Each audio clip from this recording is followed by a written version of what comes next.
We don't know. Yeah. We hide. The problem with me is it's like when you multiply anything with naught. You do it to the power of exactly. as well, it's still... Nothing ever happens. Yeah, okay, shame. And I'm a fat little ugly fella like Reg Varney. Well, there are lots of people You there have that to you say don't that on like, radio, and you some sort of people you don't could go know. up to afterwards and almost like metaphorically flip the bird. What's that mean? Last week, yeah, flip the bird. You dirty no Middle finger. And see, I married Steve single. No, he what doesn't are you go talking up- about? What? Well, there are lots of people there. I thought it was a euphemism. Who you haven't got on with in the past, and then they're all being really nice to you. What I'm talking We about. get on with everyone, don't we? Oh, What that's does a flip lie. the bird mean? What does Flip flip the the bird means.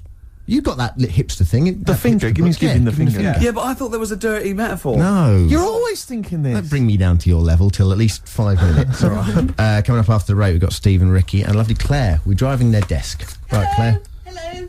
Don't bend over like that, Claire. Sorry. Put a longer top on or something. You're up, boys. You're very studious there. We are. We're working hard on the Just show. working out what we're going to play, and what order. I love the way you even live What the about pretense. What about some Foo Fighters mixed with the Strokes, Ricky? I wouldn't mind a bit of Strokes or no order. What should we kick in with? Undecided yet, Rick. Probably got some ads to help us decide. That Some advertising. dilemma will be revealed in just under 4 minutes. Stick around. Merry for Christmas, Dermot. New Order and Crystal on XFM 104.9. Now listen to Ricky Gervais, obviously. With Steve Merchant. yeah, Hi. yeah. Well, they like to know. They like to know if I'm here. They don't like to know. The fans do. Yeah. Now that was one of my favourite singles of the year. Yeah, it's a good song. And that's what we're going to be doing in this programme. We are going to be playing some of our favourite songs from the year, Rick. That's absolutely We're true. also going to be playing some songs that maybe we don't like, Exactly. just for the hell of it. Yeah, because we're crazy guys. Yeah. We never know what's going to happen next. No, we don't. Guess who's pressing the We buttons, Rick? genuinely don't. Well, you know who's pressing the buttons. You can see her, but That's the why audience we don't know don't. what's going to happen next. It's Sturgis. We've got Sturgis in. Claire Sturgis. XFM's Claire Sturgis. Yeah. She stayed off it for just a day. She's not. No. She's just. She's clean for a day. You on methadone or what are you on? No, I'm clean now. You can actually clean. Yeah, Yeah, well done. absolutely. Yeah. Well done. Well done. Congratulations. Well done. Yeah. That's For great, clean for yeah. Christmas. Oh, That's beautiful. You're still thieving though, aren't you? Still the thieving. Just Can't lose the thieving. But at least the money now goes on like 40 Benson as opposed to a little £5 starter pack. That's lovely. Yeah. Of scam. No, it's sweet. Right, okay. It's nice to It's see a nice, little it's nice, little yeah. miracle for Christmas, Rick. It's beautiful. Lovely, yeah. Yeah, I'm already in Oh. the Christmas mood. Are you in the Christmas mood? The thing is, right, what she's still got left over from it, and these are the scars and the reminders of your smackhead thieving days, are those little homemade tattoos on her face. Exactly. That Exactly. she did with a pin. Yeah, she looks like Seal. And some quink. Exactly. Yeah. Oh, but no, Merry Christmas to you, Claire. Yeah. Merry Christmas. Thank you, Merry It's Christmas. great. You're still living in the projects. Yeah, it is one of those little She's still miracles. keeping it real. She's It's like wonderful. little tiny Tim. I tell you what, she's a bit like Jesus Christ. In a way, yeah. In a That's way. blasphemous. Please play a record player. Linkin Park and one of their songs. Gervais, quick, come on, mate. He's coming back from the kitchen with a couple of cups of tea. It's like he's won an award. He doesn't care now. I'll turn up if I want to. Maybe we should do a twin spin, Sturgis. Do you want another Yeah, record? play something, Okay. play something. Here you are then. Paul Weller. The changing man. The mod father, That's true enough. as they call him. Absolutely. See, now, you told the listeners that I was just too big to be here because I'd won some award. Yes. I was actually making the tea for all of us, wasn't I? It's awful, this tea. That's not the point. I shouldn't be making tea, a man in my position. And yeah, You're it is- right, you shouldn't be making teas. It's awful. How do you actually go about the tea? You understand how a cup of tea is made? But You've got to put a tea bag in there. No, but this is weird, right? Because I actually can't make a good cup of tea or coffee, and it's strange. It must be something metaphysical. I put all the right ingredients in, just like everyone else does, and I boil the kettle and everything. But people do go that. This Can I is tell you where rubbish. you're going wrong? Go on. Laziness. Why? Because you literally don't leave the tea bag in long enough. You literally dunk it in there and throw it away. I was trying to get back in time because I got a you were. I show. saw you talking with Dermot O'Diddley, so don't give me that. And I've been round to your house before. There's been times, Sturgis, when I've tasted the tea and it tastes like washing up liquid. And I've said, what happened? And he went, there were some bubbles in there, yeah. Well, Could you not have rinsed it out with some water first? Well, Not really, didn't have time. yeah, but I resent having to make tea. Yeah, but don't teach me a lesson. Don't offer someone a cup of tea and then think, I'll teach them a lesson. They won't be asking for tea again. When it usually works. But yeah, I've had to go and get an extra tea bag and dunk it in here. It's ludicrous. I know. It's mad, isn't It's it? pathetic. Anyway, it's Christmas. Let's not disrespect Let's each other. not- Let's no. be cheery. Yeah. Can I tell Sturgis what you got your family for Christmas last year? I just remembered when I was outside. Please. It was a joy because Gervais is a generous man, and he's a thoughtful man, and he's got a lot of brothers and sisters and a lot of nephews and nieces and stuff. Well, I've got about 20 people to Yeah, get you've got presents for. exactly. So it's a tricky business. That's why I think you got him £200 worth of lottery scratch cards. I had about a minute. I was getting a lift down to Reading, and it was my mate Jimmy, and I went, hold on, I just got to get the presents, and I ran into the 7-Eleven opposite me and got £2 worth of scratch cards. That's amazing. It's such a working class Jippo gift, isn't it? But did any of them work? Anyone win anything? Yeah. I mean, some people were down. That was a present. Hard luck. That's the risk you take when you accept this present. Some people were up £70, so they had a great Christmas. Just bear in mind that there's like some children who are like 7 or 8, you know, scratching off scratch cards. They got to be 18 to claim them. And just the rest of your family sort of, I can imagine, just wrestling them off. You know, you can't claim it anyway. It's not off. No, have I won? No. No, you haven't. No. But I've got 3 dumbbells. It's 3 the same. You don't get anything for that. Not in this game. Unlucky. Are you going to do that again this year? Maybe, yeah. Mercury Rev, The Dark is Rising. That sounds a bit like a tribute to Neil Young. Beautiful. I thought it was wonderful. It was lovely. Yeah, lovely. no, they're great, Mercury Rev. We're going to play some lovely records there'll today. be some beautiful songs today, Steve. Rick. All right. That's true. What did you call me then? Steve. Did you call me something else before? I didn't hear. I thought maybe you called me, I don't know, Jonathan or something. No, I don't know. I didn't hear. I got paranoid. Christmas. We were talking about Christmas. Yeah. Gifts. What's wrong? No. I didn't know what that meant. What? Were you having a go at me because I went on Jonathan Ross show? No. I thought you'd said something. You'd said my name by mistake. You'd said someone else's name when you were talking to me. Oh, right. But I didn't hear that. So when I heard you just go Okay. Steve, I thought you were correcting a mistake you hadn't made. No. Exactly. Oh, okay. All right. You see? Blunder. What did you call me? Fatty. Good. Right. We're talking about Christmas, Yes. Well, it is because it's just the Christmas, fact that it's the right time of year to talk about it, to be honest. It's topical. So let's carry on. Go on, shoot. Well, I just wondered if your Christmas gift buying had always been as thoughtful as it is in recent years. Oh, well, no, that was actually, even though it was thought pretty lazy and thoughtless, it was quite generous in a sense, Yes. the financial. But I remember, oh, God. Now, even though I sort of come from a working class family, my dad was, a labourer, and my mum was like a housewife, but I was spoiled at Christmas. I didn't have like pocket money or gifts and that, but she'd get out of a catalogue and pay for it for the rest of the year, so I did have great presents. Yeah. And because I had older brothers and sisters, they were earning, so I had good presents.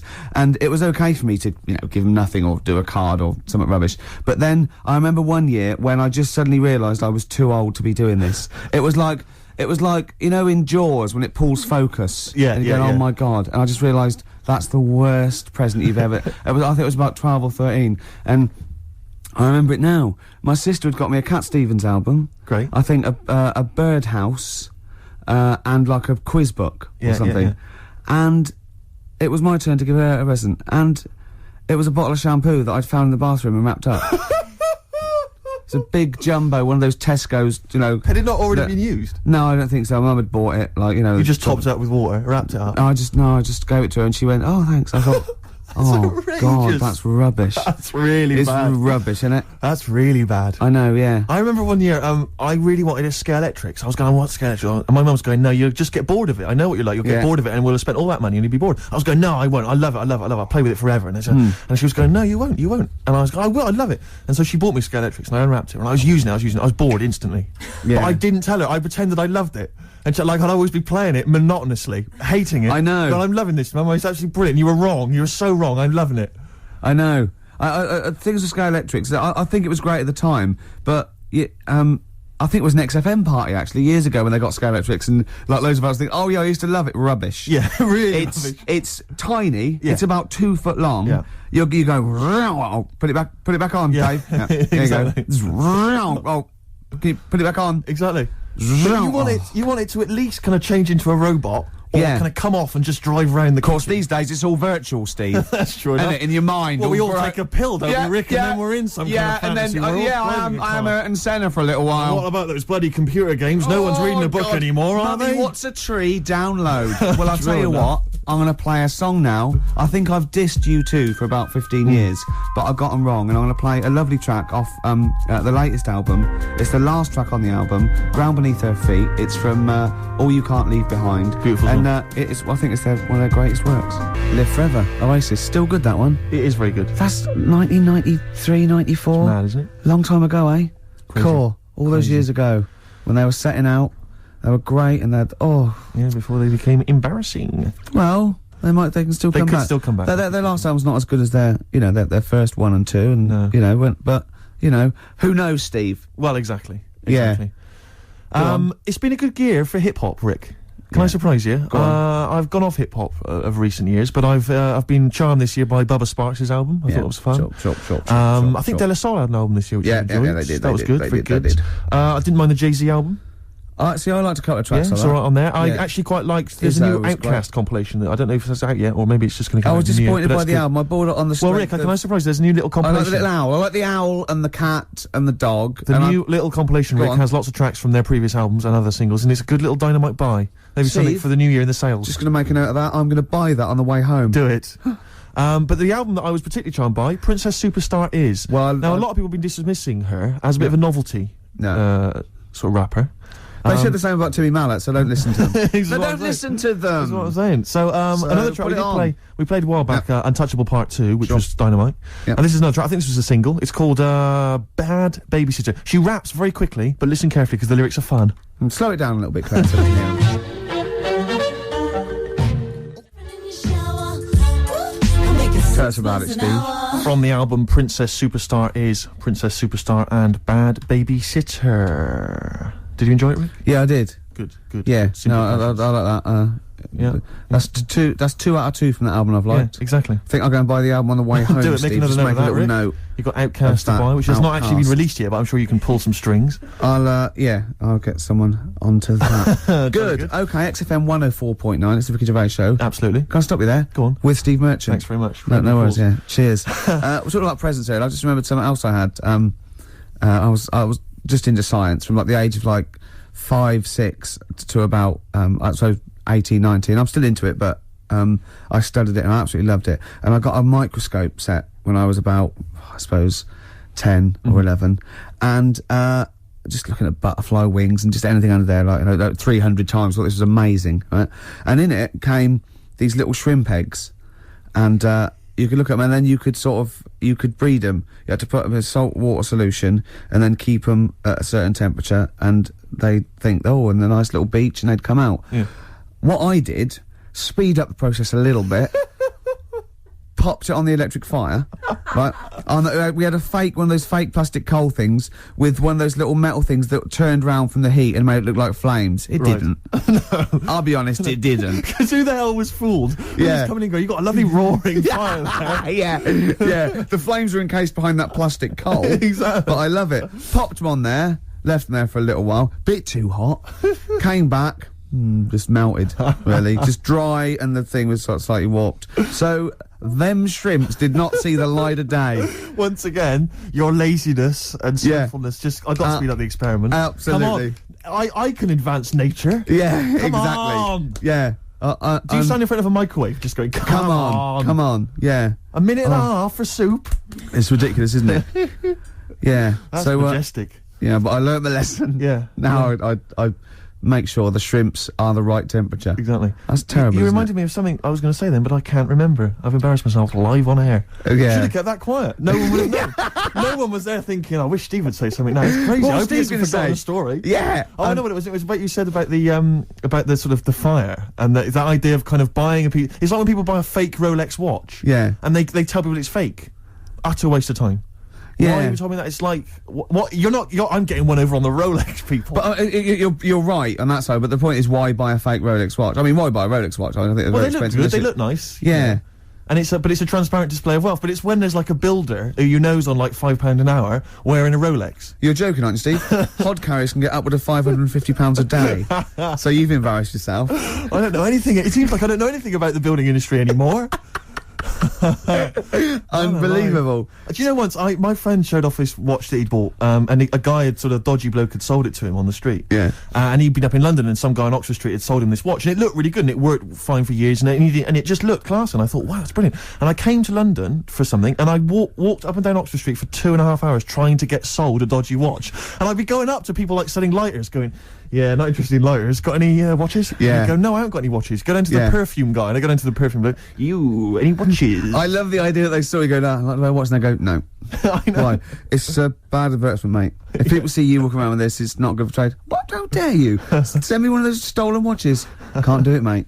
More than my job's worth. Tim Benson. Black Snow. That's a great tune. Good song, isn't it? I love it. It's sort of punky, but it's got more in common with stuff like Steppenwolf and My Bad only worry Company. is that such are a they like throwback. sort of 18-year-olds who, like Gomez, are trying to sound like they've kind of had a rough, hard-living life? No. They are old 40-somethings. Well, no, they're not. They sort of, but they're dirty. Yeah, good. Yeah. Do you notice that Steve Taylor, the man with the knowledge, Yeah. just popped in there Yeah, to just bid popped us in, yeah. Merry Christmas? Yeah. And I noticed, Claire, you said something like, has he got another kid, did you say? Yeah. How many children has he got?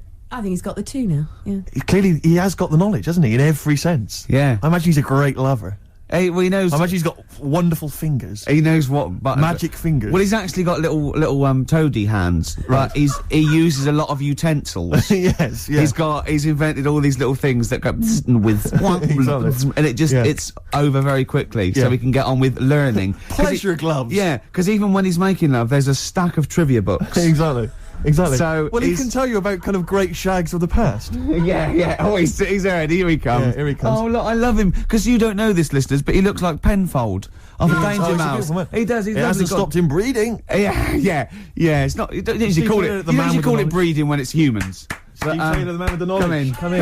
Hey, all Merry right. Christmas to It's you. like Steve Wright and his posse. All right, Merry Christmas. Hi. Hi. Are you? So a tell us, great- Stop that now. are you a Yeah. great ladies man? Were you a great ladies man before you were married? It's not something I talk about. I'm married now. Because he's sort of like got a little shaved head and he's got a beard and it's exactly the same colour, sort of ginger hair. He looks like a tennis ball. It's just hair, the exact same length, all over his face and no head. reason for me to come in was that abuse was happening without me here. Yeah, I And now know. I've come in, you just continue. But say hello, so it's with your blessing, and I think we're nice. Say Merry Christmas. Hi, Merry Christmas, all listeners. See, you're on at 5 o'clock, aren't you? Yeah. Right, I'm going to make a note of that. Make When a I've note of bought that, those yeah. 2 albums, I'm going to listen to Steve Taylor, the man with knowledge, on at 5 o'clock on XFM. Isn't it incredible? Because he's been in since 11 o'clock this morning, just compiling information for every record he'll be playing. Yeah. The show's only 20 minutes long. But you know, with him, it's because he's got to offload it. Yeah. He's got to talk about it all the time because it's only, he's got a huge brain and it's wom, it's going Throbbing, wom, yeah. all What are you information. playing next, Claire? You bored? Sorry, were tell we us- boring you two? Oh, was just that list? Isn't that cute? Yeah. So can you tell us about Star Sailor? What do you know about some interesting facts about Star Come on, Sailor? into the microphone, into the micropole that goes down the loudy box and out to the radiograph in the homes all around England. They're rubbish. Thank you. Steve Taylor, controversial view. Still, he has bred people. Hives. Before that, Star Sailor. It's been a bit of a punk sort of show, this, isn't it? It So has, in and I've general, enjoyed it. in year, the whole year's been a little bit of a. I blame the Strokes, but you see, I enjoyed punk. You were too young and don't care for it, but But I have to say that if punk the first time round was as exciting as I found it this year, then I've missed out because I've really enjoyed it. Really. see, have. I want to go home and play all things like X-ray specs and things like that now. Are they as kind of melodic though as things like the Strokes and White Stripes and so on? Are they kind of tuneful? Because the White Stripes. In fact, guitarist I've is an picked on a very absolute- bad example because they were sort of like pop punk, and Polystyrene was almost. She wasn't a joke, but they had saxophones and stuff, so Right. it's probably a bad example of early. I mean, the Sex Pistols summed it all up. you know. Yeah, sure. But we enjoyed that, don't we? No, we did. I have to say that although there has been a nice bit of sort of punky sound this year, for me it's been very much a year for the geeks. And you'd have thought I'd have enjoyed Well, that. that's but new actually- metal, though, isn't Well, it? it is the new There's sort metal. of these people who in their bedroom playing sort of computer games I and can't loving believe that Limp new metal has Bizkit and- taken over the world. It's It's just mad, isn't it? incredible. It's absolutely huge. Suddenly, Linkin Park and. But see, I don't mind things like Marilyn Manson because they're having a go, they're having a bit of a laugh, and But I just. But it always seemed so perennially uncool to me when I was younger. Anyone who was into that kind of music, I just thought loser. And that's And talking coming about the from the kettle calling the pot black. Yeah, imagine But that. it's the year of the geeks, not just because of new metal, but also because of just these fantasy films with the Harry Potter I know. stuff and now Lord of the Rings. It's like everyone's obsessed. Now it's with cool to fantasy play stuff. Dungeons and I Dragons. know, I can't get over it. I'm stunned. Scary, isn't it? It's Because one- I was never into that rubbish. No, I've always thought definitely it's like Yeah. it's like people who are still obsessed with Harry Potter. They go, I'm rereading Harry Potter for the third time. And I think, listen, I haven't read it. Okay, I'm sure it's very good. But you're rereading it for the third time. There are books out there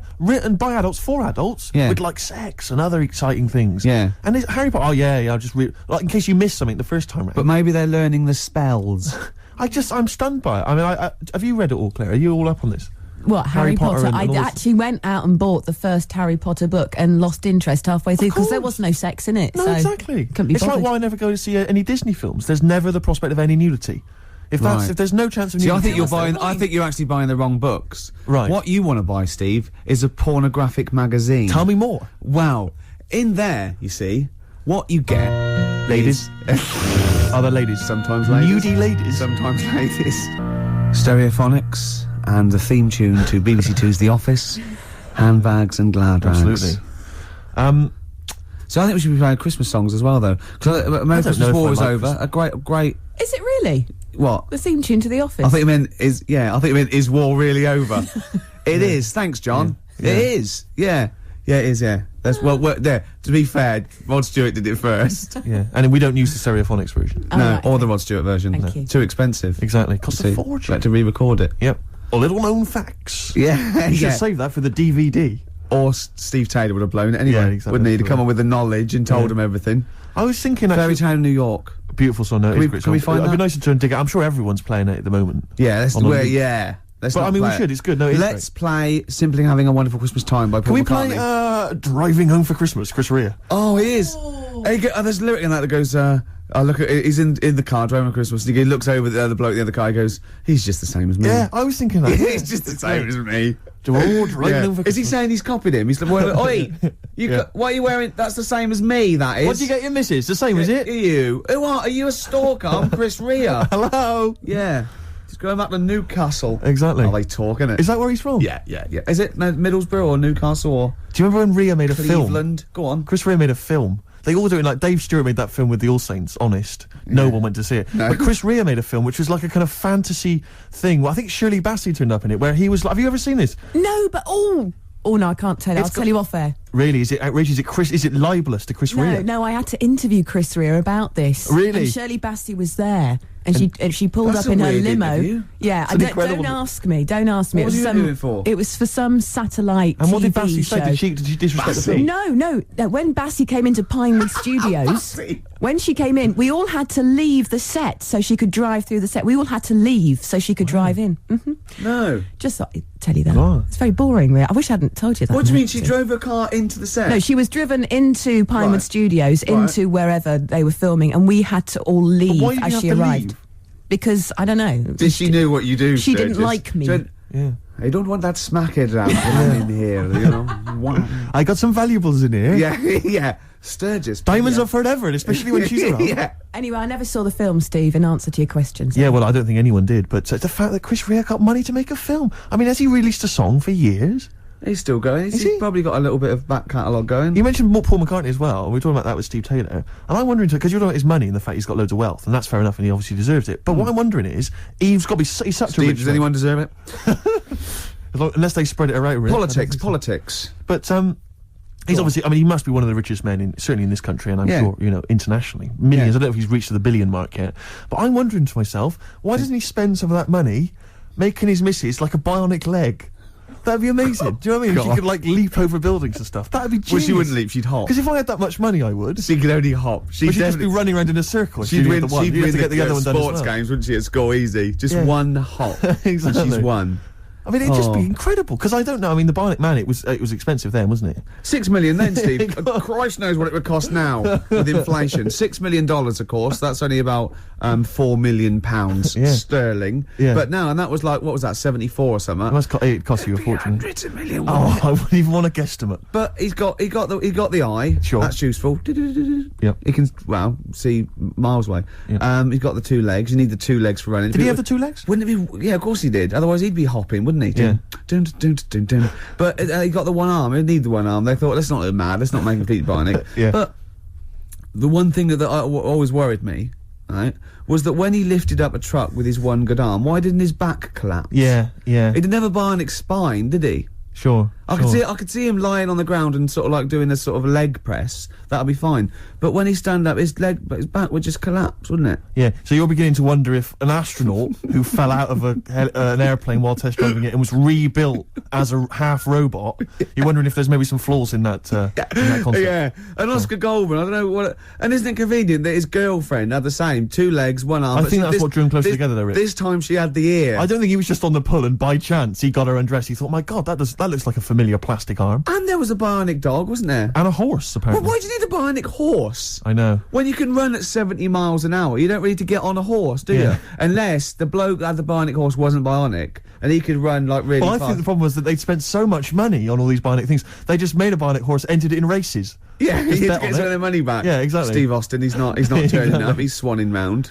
A very costly investment. Does anyone remember Bionic Man? Is this just, this was all shown again, isn't it, on Bravo? Everyone and all knows the- who the bionic Oh, just Oh, ask no, sci-fi. Camfield about it. Oh, I bet he loves it. Because doesn't he? Camfield's only about 14 and he knows the bionic man. I know, yeah. He's been watching it for 13 and a half years. Sturge, let's play another song, because we've just played the cover version of Handbags Now Rags. Sure. Great song, really good. Yeah. And I've been playing cover version. versions all this year. And one of my favourites was this Run one for cover. I played a long time back. Actually, I think I played this when we were standing in for Dermot O'Diddley. Yeah. Not he gonna- was back today, wasn't he? Just pops was, up when he wasn't he? wants. Exactly. Didn't he? But I'm not going to play any cover versions in the new year. That's Go on. that Cover Me Up or Cover Well, Me Bad. That's gonna be scrapped. run for cover. Well, I've finished with my, I call it film review. Yeah. Yeah. Sure. So Yeah. we're going to have all new features in the new year. Yeah. But I'd love to play this again. This is a Once Around the Block, as done by the Kings of Convenience. Play this, Claire. Lovely. It was, I think, a short-lived kind of new folk movement, wasn't there, this year, that kind of came and went. And the Kings of the Convenience were supposed to be part of that. And their album, Quiet is the New Loud, I thought was an absolute treat, and a lot of people just sort of ignored it. Lovely track, But lovely that's, version. That was never actually on the album. That was from the Toxic Girl single. And that's Once Around the Block by Badly Drawn Boy, as done by the Kings of Convenience. Beautiful. This is great, isn't it, coming in and just like playing songs? Oh, man, it's a lovely, lovely Do you job. think the listeners enjoy this as much as we do? I would imagine not. No, I don't think No. so either. No. But does that make us bad people? No, I don't think it does. It makes us wealthy people. And lucky, very lucky. That's true enough. PJ Harvey. Lovely. Love it, great. I'm loving this, Steve. Yeah, no, it's Nearly great. Christmas. I had a couple of chocolates there, didn't I? Oh, the yeah. purple ones in roses. Very much like the Quality Street one, the hazelnut and the toffee. Yeah. But getting me in the mood. Now, I know if you're a fan like me, you love the roast dinner. Oh. We love the roast dinner. But the Uber roast dinner is the Christmas dinner. Oh, I'm looking forward to it. No, I'm thinking about it now. I can't believe how many different sort of meats you're going to have in your house. Well, we always have the turkey, obviously, Yeah. traditional. Plus, we always have a little bit of Yeah. pork, a little bit of lamb. Oh, God. And don't forget the sausage, you know. Well, I love the fact that someone's designed the turkey Christmas dinner, and then they thought, wait a minute, I also want a little sausage, and let's wrap it in bacon. Why not? Let's just have some as stuff mu- in it Can as we well. have some? Can we have all the meats that are available? Someone said, please? hold on. There's sausage meat in the stuffing. Now, well, sue me. Yeah, exactly. Sue me if I want a bit of extra sausage. You know what I mean? Oh. It's the work of art, and it takes It's genius. hours. Rick, can I ask you, what kind of Go on. veg you going with this year? Veg, well, I just love the roast potato. I mean, people have tried to sneak in the Brussels Because you sprout. don't eat vegetables or anything I try green, do not you? to eat. Parsnips. I love parsnips, but when they're crisp and crunchy, like a trendy crisp Yes. in a wine bar. I love it when yeah. Yeah, Oh, no, I that's love that. We'll be having carrots, we'll be having leeks, we'll be having Brussels, obviously. Yeah. Brussels. Yeah. And my mum will always throw in a little bit of something crazy. Maybe there'll be a little bit of red cabbage, something wild, something exotic, or something Vim, continental. or a used condom. To be quite honest, I think she's mental, your mother. She's But, got to stop that. But who knows? Any kind of treats. And I love the fact about the Christmas dinner is that people are taking weeks, years planning it. I know. They take, yeah. months going to dig up defrost. Did it? Have you told? Can you talk about your grandparents? Well, my grandparents, of course. The thing about my grandparents, I have mentioned this before. Yeah. I don't. Think I love I this. think they've got about 3 teeth between them. It's unbelievable. My grandfather. They're all their own, though. He was in the RAF in the war, right? And for some reason, he had problems with his teeth, and they pulled them all out, and they really? replaced them with a false set of false teeth. But during the wartime, I don't know whether this was just like what it was like during the war or just the 40s, but he had a kind of wooden plate put in with like some kind of fake teeth attached. Oh, no. And he's never had that changed. So he's still got the wooden plate and about 3 teeth still hanging on it. Oh. It's just so he and my grandmother combined, they cannot eat anything that's kind of solid. So they will literally get up for Christmas dinner. They'll get up and they'll put the meat on like it's sort of 6 in the morning, go back to bed for the day, get up and eat it about 9 o'clock at night.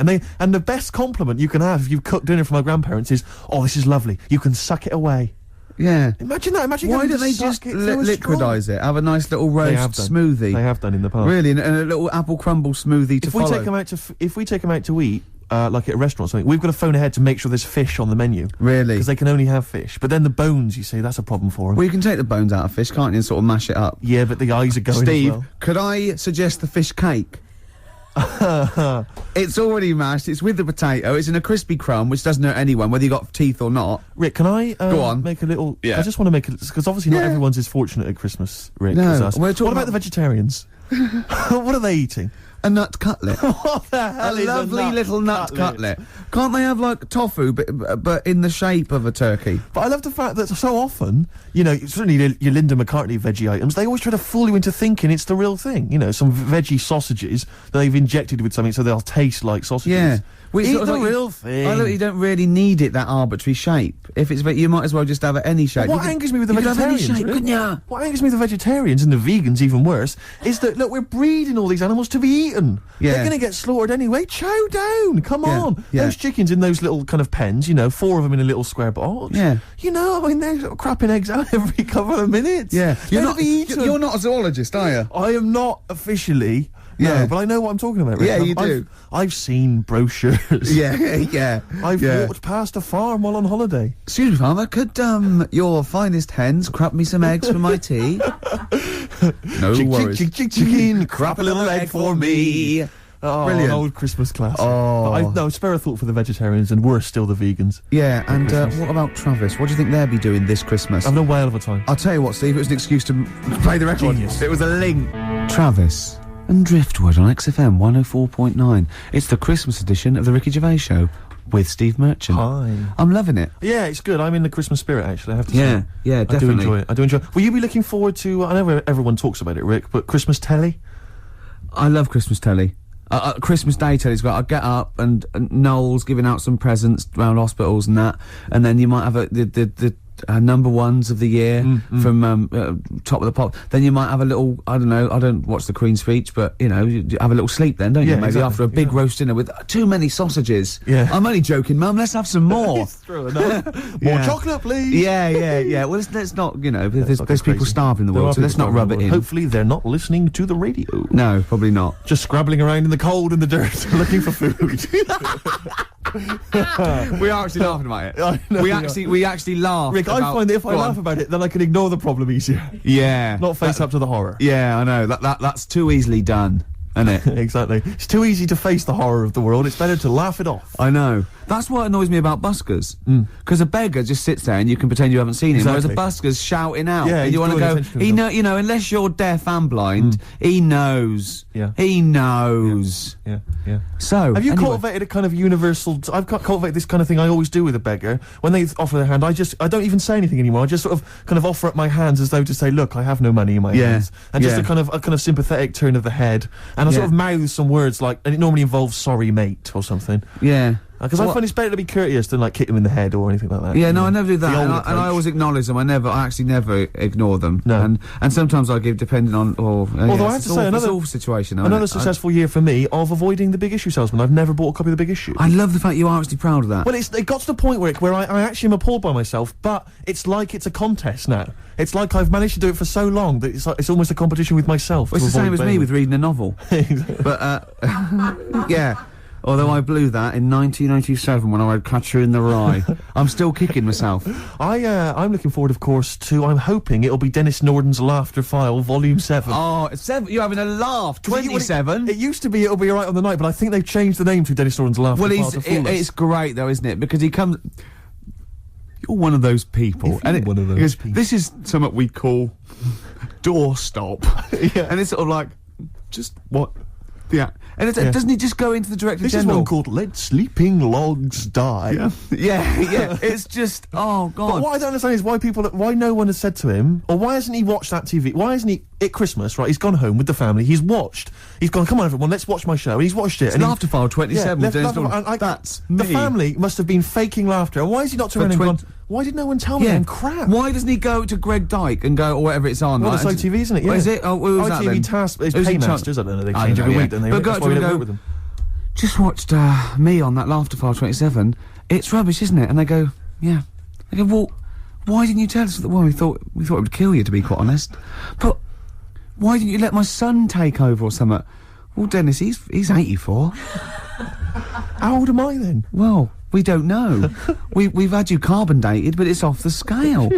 But why'd you let me carry that stupid file? Are you reading this now, Dennis? Well, I am, can't yeah. remember what I got to say. Well, don't read it. Just speak normally. 2 coffees, please, waiter. I'm on the No, wrong sheet. I don't know what I'm this doing. is what we call talking to the Director General. Stop it! But I can't wait for that. Yeah, and Dennis Lawrence there is laughter two. Can I just say one? Who's in the audience of Dennis Lawrence? Like, who's gone? Joan, I got 2 tickets for Laughter File. I can't believe Yeah, my laugh. I've been on the internet. Because they're always they're cracking up, the people on that show. I've never laughed once. Maybe it was an audience that they filmed in 1973, where it was the first time they saw a goalkeeper get hit in the balls Yeah. or something, or Jackie Charlton or something, or a dog fall off a slide. Well, it's either old people who just can't remember, they've already seen those clips 1,000 times before, like Yeah. Alzheimer's or something. Yeah. Or it's I was always thinking of the people that what's that show that Beadle used to do, the Beatles You've Been about Framed. You've Been Framed. I think now what's happening is while Lisa Riley's doing all the scripted jokes, there's just someone stood behind her, maybe just showing a picture of her, like nude or in Yeah. a bikini, or just pointing and just making jokes at her expense. Exactly, That's yeah. why they're laughing. He's lovely Lisa Riley off Emmerdale, of Good old course. Fatty Riley. No, don't say it's not fat. It might be glad you don't know. It could be gland. No, just stop it. You can't say that. I don't sort know. of I've thing. gone a bit crazy. I've just gone. No, gone a no, bit but wild. what if she's listening to this and she gets an eating disorder or something, or becomes bulimic because of what she's probably at home binging now. I know. She's leaving out the vomit and she can't get her fat fingers in her mouth. Anyway, I'll tell you what, the best gig of the year, surely the White Stripes, Rick. I know everyone's raving about it, and let's hear one of their tracks. What's it called again, Claire? Fell in love with a girl. Pogues, Kirsty McCall, Fairy Tale New York. We're just saying it's just a brilliant song, isn't it? Genius. It's genius. great. And what I love is the fact that it was quite a big hit, and it's like sometimes even a majestic song like that normally would get overlooked just manages to drift up to the surface somehow, and even, everyone, the white trash. Well, the imagery is great as well. brilliant. How can old slut on junk be romantic? Amazing. Well, we're fans. Yeah. Sturgis thought he was talking about her. Leave it, Sturgis. In a You're way we clean. are. No, in a You're way. clean now. Exactly. Yeah. Well, we got more treats. After this, we've got a song for the ladies. We're going out of sync here. We're going to play "Song for the Ladies," the penultimate track, because I want to leave them with a Christmas classic, the Joni Mitchell classic, River. So look forward to that. Absolutely. Well, it's been a great show. It has. It's Even almost though I over. say so myself. Yeah, I've enjoyed it. Looking back over the year, Rick, can I looking forward just- to Christmas. Go on. Can I just throw a big thanks out to all the people that have emailed us and phoned in and written to us over And the sent last us 6 months. things. I think Yeah. it's about 4 people who keep doing it, Yeah. recycling the same Under old junk. different names, though. Exactly, but we don't tend to read stuff out, but it is appreciated. It is, and it's often gets into the show, whether you know it or not. Exactly, in some way we steal your jokes and pass them off as our own. Nice email from someone there saying there is a tofurkey. A tofurkey, yeah, so a tofu turkey. Yeah. You can buy it in the whole trimmings. See, I made that up. I could have written that down, and it had already been done. Yeah. So I've said we can't paint in a tofurkey. Sure. So I've embarrassed myself again. Sturgis, are you going to be driving home for Christmas? No, Driving I'm going home to for be here. Christmas. I'm going to be here. God, she's working. He's just the same as me. She's working on Christmas, Sturgis. Oh yeah, I'm here. Yeah. Someone emailed me the other week saying, "Will I be voice tracked over What does that Christmas?" Well, I'm not quite sure. It's a radio term apparently, Right, but right. no, I will be live. Wow. On Christmas Day? Oh yes, Christmas Day So evening. you can't drink and stuff? Well, not as much as yeah. you would have liked. I mean, I'll you're have a always drunk tipple. on air, obviously. yeah, but it's getting to that point. I didn't know she drank till I saw her sober one day, one Yeah. Sunday morning when she came in to do an early show, and she was talking differently. Yeah. She went, the pubs aren't open yet. Exactly. And I realised. It's terrible, isn't it? Well, what should we play now, I don't know, then, I've Steve? kind of felt like we've sort of exhausted ourselves, really. We've run out of stuff to say. Have we? We've made all our observations about Christmas. Yeah. We've taken a sideways glance At the Christmas. sausage. Yeah, exactly. Oh, another Right, funny look word. at this year's Stuffing. Remember we talked about stuff? Do you remember I think it was 4 links ago. Yeah, sure. No, listen. We're going to call it sausage loving. And we talked about all the different things you have on a plate and that. And we started off with like turkey, and then we went, I'm just trying to remember some of the amusing bloopers that took place over the course of. Do you remember when you didn't make it back in time for the link and you were making tea? I was making tea. That was a oh classic, God! What was that one when I think you said something like that was a white stripes. He's going to Exactly. say the word wrong or Yeah, something. yeah. Oh God! If you're one of those people. Oh, this is great. I'll tell you what. I'd like to play a record because I'd like to talk about this link later. Yeah. Should we play a record? Yeah, well, let's look back on it, like, amusingly, like I Love 1980. Oh, Let's do that in a God. second. So I'll play a song for the ladies, final one of the year, and it's a song which I did play a long time ago, and it's absolutely beautiful. It's from Nick Cave's album. What was it called again? I think it was called No More Shall We Part, and it's an absolutely magnificent I'm just track. remembering the last time you played it. I know. It was brilliant because you introduced it, Oh. and then I think it was Karl Press the who button. played it, and we listened to it. Were we playing Buckaroo or eating curly whirlies at the time? I can't remember. I was on a space opera. Oh.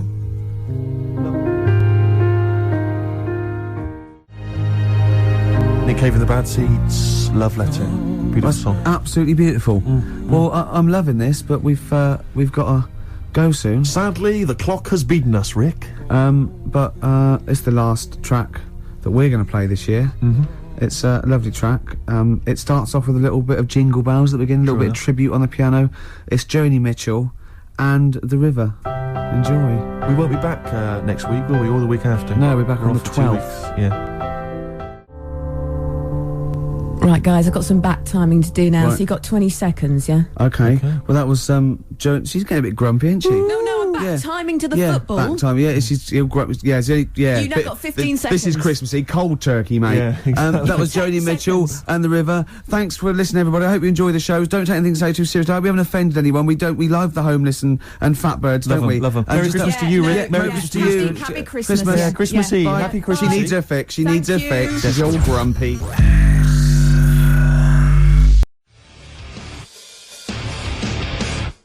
POD, or pod, as I call them. I don't. No. XFM 104.9. It's the Ricky Gervais Show. With Steve Merchant? Yeah. So Dermot O'Diddley, Yes. through weeks and weeks in a row, he doesn't even turn up, and now suddenly he's all over breakfast. I noticed, yeah, he's standing in for the breakfast show. Why weren't we asked to do that? Well, we Quite were. upsetting. Were we? Yeah. I didn't know about this. Yeah, but I don't want to get up that early, do I? Sure. I feel a bit hungover today, actually. Do you? Yeah. What's happening? What were you partying last night, were you? Well, not partying. We just went out for a couple of drinks, then had a meal, and then went to the Borderline and saw. But I'll tell you about that. It's good. You saw a band? That's the first Yeah. time in years, isn't it? It is, It's not yeah, like it. yeah. Because do you know John Sim, the actor? Not really. He's in this band, right, called Magic Alex, and it was really good. They're sort of like a friendly oasis. They got, sort of Yeah, quite, yeah. it's quite mank sort of feel, but it's really good songs and everything. Is he the singer? Yeah, no, he's a guitarist. Nice, cool. But it was full of actors because of that, and I felt quite tall. That's ludicrous, because you're See, a very short man. Well, I am. I'm sort of. I was average, but now I'm not. I don't think 5'8". That's right. But there, I was like quite. It was like Lilliput. So I just got to hang out at actors do. Or I'm like, yeah. This is the reason, because actors are often quite handsome people, but yet they're always Yeah, quite we are. obnoxious. We are. No, I mean, they're normally quite obnoxious, Rick. Again, you're a good example of that. And yet, I think it must be the small man complex. That's what makes them so obnoxious and so kind of desperate for attention. Didn't realise it before. Steady on. Because, of course, I tower above everyone. You do, don't you? I'm, for people who don't know, who are listening, I'm 6'7" tall. That's high. Yeah. That's big. And for people who've never seen him, he doesn't hold it well. It's not like he's a sort of handsome athlete, is it, Karl? He's a bit of a what would you call him? Carl, don't answer. No. Don't get drawn into that. You know the game he's playing. No. Do you know yesterday when you were in the office? Yeah. You did a little move, and it reminded me of Blakey.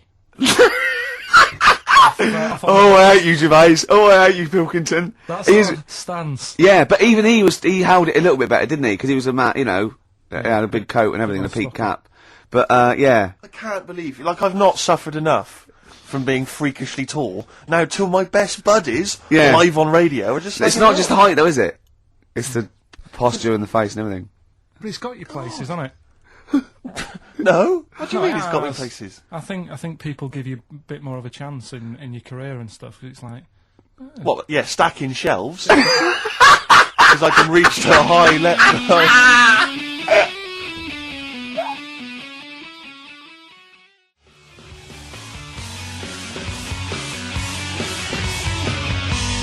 Muse, Plug-in Baby on XFM 104.9. Rick, Ricky Gervais, go on. Well, yeah, but I know you guys are laughing about the height thing, and for those that have only just tuned in, I am 6'7" tall, which is tall and that's big, and I pride myself on it in a way. I've worked hard, I've not smoked, I ate well, Yeah. It's an accomplishment, but obviously I didn't have much involvement in it. I just am, and it's a curse because mainly the problem is that you can't get stuff, you can't get clothes, you can't get shoes. Yeah. So He's size 14 feet. yeah, but it is genuine, and I don't know. I mean, it costs a lot to buy a pair of size 14 shoes, and so I don't. I mean, if you were genuinely poor, I don't know how you'd afford to be tall because the clothing costs more, everything costs more. I've seen this in comics that you'd actually go to school in a barrel Wearing a barrel with right. just braces. It'd just Yeah. be a barrel and you'd have sort of flip flip-flops, and you'd take a mule Yeah. with you. They all had a mule, didn't they? The But poor people people. always think that they you'll be in a pub or something, and people just think they can talk to you about it. They just think, hey, oh, you lanky, it's just like because it's like they. But think, that really annoys you, but doesn't it? Well, it annoys me because it's like they think I should be proud of it. Like Well, it's exactly, but accomplishment. they don't think that this is not a disadvantage. This is not a disability, is it? You're taller than most people. It might It is get a disability no. if If you were you're- 8'3", it'd be slightly debilitating. You would, but Disabilitating? you're what? Disabilitating? Yeah. No, you're a medical man, aren't you? Eh? But no, the point is, it's a disabilitating because when you go on public transport, like if you're on a coach, Yeah. the only place I can sit on a coach is that seat On the driver's lap. either on the driver's lap or that seat at the very end. Yeah. You know which sits into the aisle. Yeah. That's the only place I can. Why sit. don't you and there's stand only up? some sort of Stand kids at the up. back waving at drivers. You could in that drive seat. it from the back. Here he comes. Watch it. went- Were you a tall baby? Or Mr. and Mrs. Merchant, you've given birth to a basketball player. Look at his dribble already. Were you a tall baby? Babies aren't tall. at what point did you suddenly like Jesus? Nothing fits me. Well, it didn't happen overnight, Karl. Let's I do a didn't little wake graph. How tall were you at 5? Oh, I don't know. 3 foot, 3 foot. How tall were you at 12? 6 foot. 6. Were you really? I don't know, do I? How do I remember? I don't remember this. Well, when did teachers start calling you freak boy and Rarely, lanky? they didn't. It wasn't Didn't they? so much. It was no. You went to a funny school. I went bowling with him once. So I'd never been bowling before, and he'd been once before. And he went, "Let's go to this bowl." We went to a bowling alley, right? And you have to wear these special shoes. Now they're sort of like pointed things anyway, and they're multicoloured, sort of red and green. They look pretty weird. And the woman said to me, "Oh, what size?" I said, "Oh, 8." She went, "Yeah." "What size are you?" He went, 14. She went, 14. He went, "You probably haven't got them." She goes, "Yeah, I think we have got one pair." And she put them on the table, and it was like Krusty the Clown. And I just started laughing. They looked so long, and he had to run round this bowling alley in these freaky clown But shoes. they don't look freaky clown like when I'm wearing them, because the rest of me's in proportion to it. It looked like a little wall bracket. One of the worst things that happened to me was when I was like, I don't know, when I was about 16 or something. We went to Is the fire There's a alarm fire going alarm going off. There's a fire alarm going And the off. fire light's going off. Should we not just Should maybe we play a evacuate? record and go and check that out? Wrap it up if you want. No, not wrap it up. Play a record. I'm gonna go. No, the See you fire, later. it's gone off, Rick. It's gone off. Oh, what? We might have burnt down. Yeah, I think we'd know about it. The flames licking around our ankles would be a clue. God. I'm gonna go and investigate. You shouldn't ignore a fire alarm, should you? Blimey. We're entertaining the nation. Oh, look at him. He's scared of fire. What do you mean?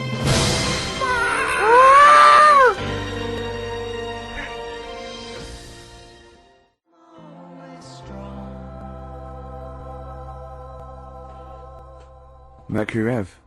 The dark is rising. That's a good song, isn't it? I noticed that you're investigating the fire mainly involved wandering out into the office, looking around a bit, then coming back. Yeah. What did you find out? There was no fire. There was no fire. No. Right. But I love how imagine that though. Imagine there's a fire and there's loads of firemen. They go get back, and you go to the firemen. All get back. Oh, look at him. I would. I'd actually Yeah. be justified to. Okay, there's heavy shelling, lads. Retreat. Oh, back, Sarge. I'm sorry. Back, Sarge. Yeah.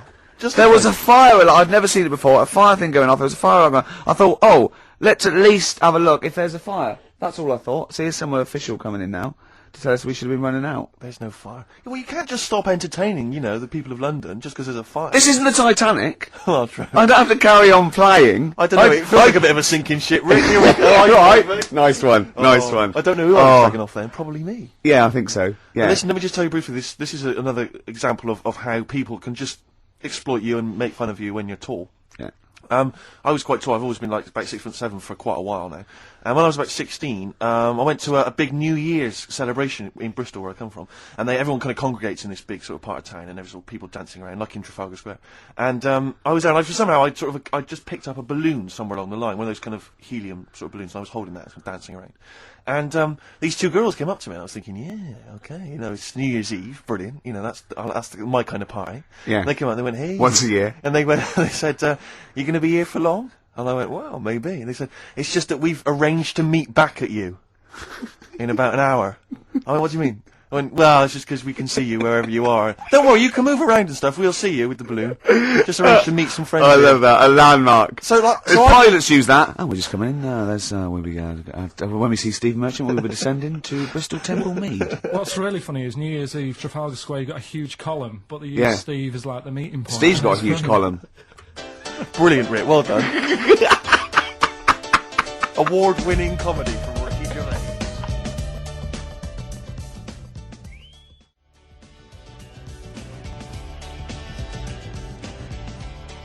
Happy Monday. Took you back, didn't it? Happy Monday's there. Manxine there. Carl's like really getting down. Oh, yeah. Oh, come on. Got Come any on. Veras? Oh, come on now. Sweet. Did it take you back, did it?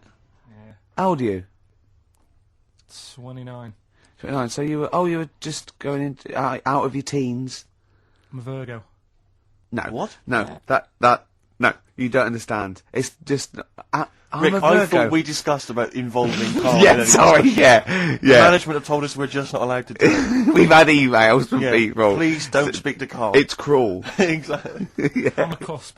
Can I just make an appeal? I don't want to. On the cusp, Libra Virgo, he said. Still going through with it. Doesn't know what's going on, does he? Just wave bright objects at him. Yeah.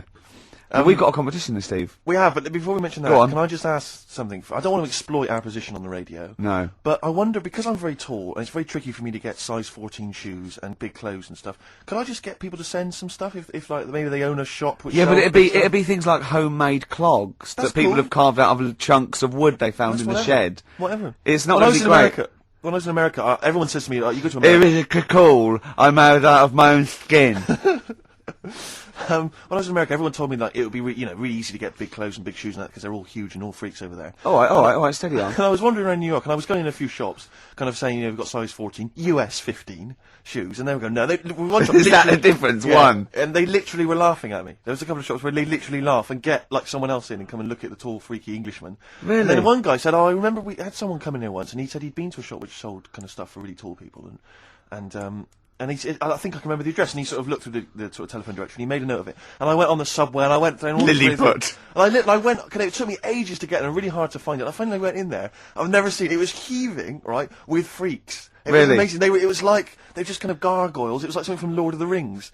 They were just kind of these tall people and kind of gnarled. Did they turn around and start grotesque- bowing to you? It was incredible. Yeah. When I went in, I just said, hi, I'm looking for a kind of da-da-da-da sort of thing. Guy went, yeah, sure. And he sort of hobbled off into the darkness and came back with exactly the kind of pair of shoes I wanted. I couldn't believe my luck. It might be a magic shop. But it was like that shop in Mr. Ben. It might have been a dream, though. You see? Have you still actually got the shoes? No. Because when Mr. Ben sort of like goes back and wakes up next day, he finds like a feather in his pocket where he remembers he was a 17th century sort of squire or something. yeah. You know what I mean?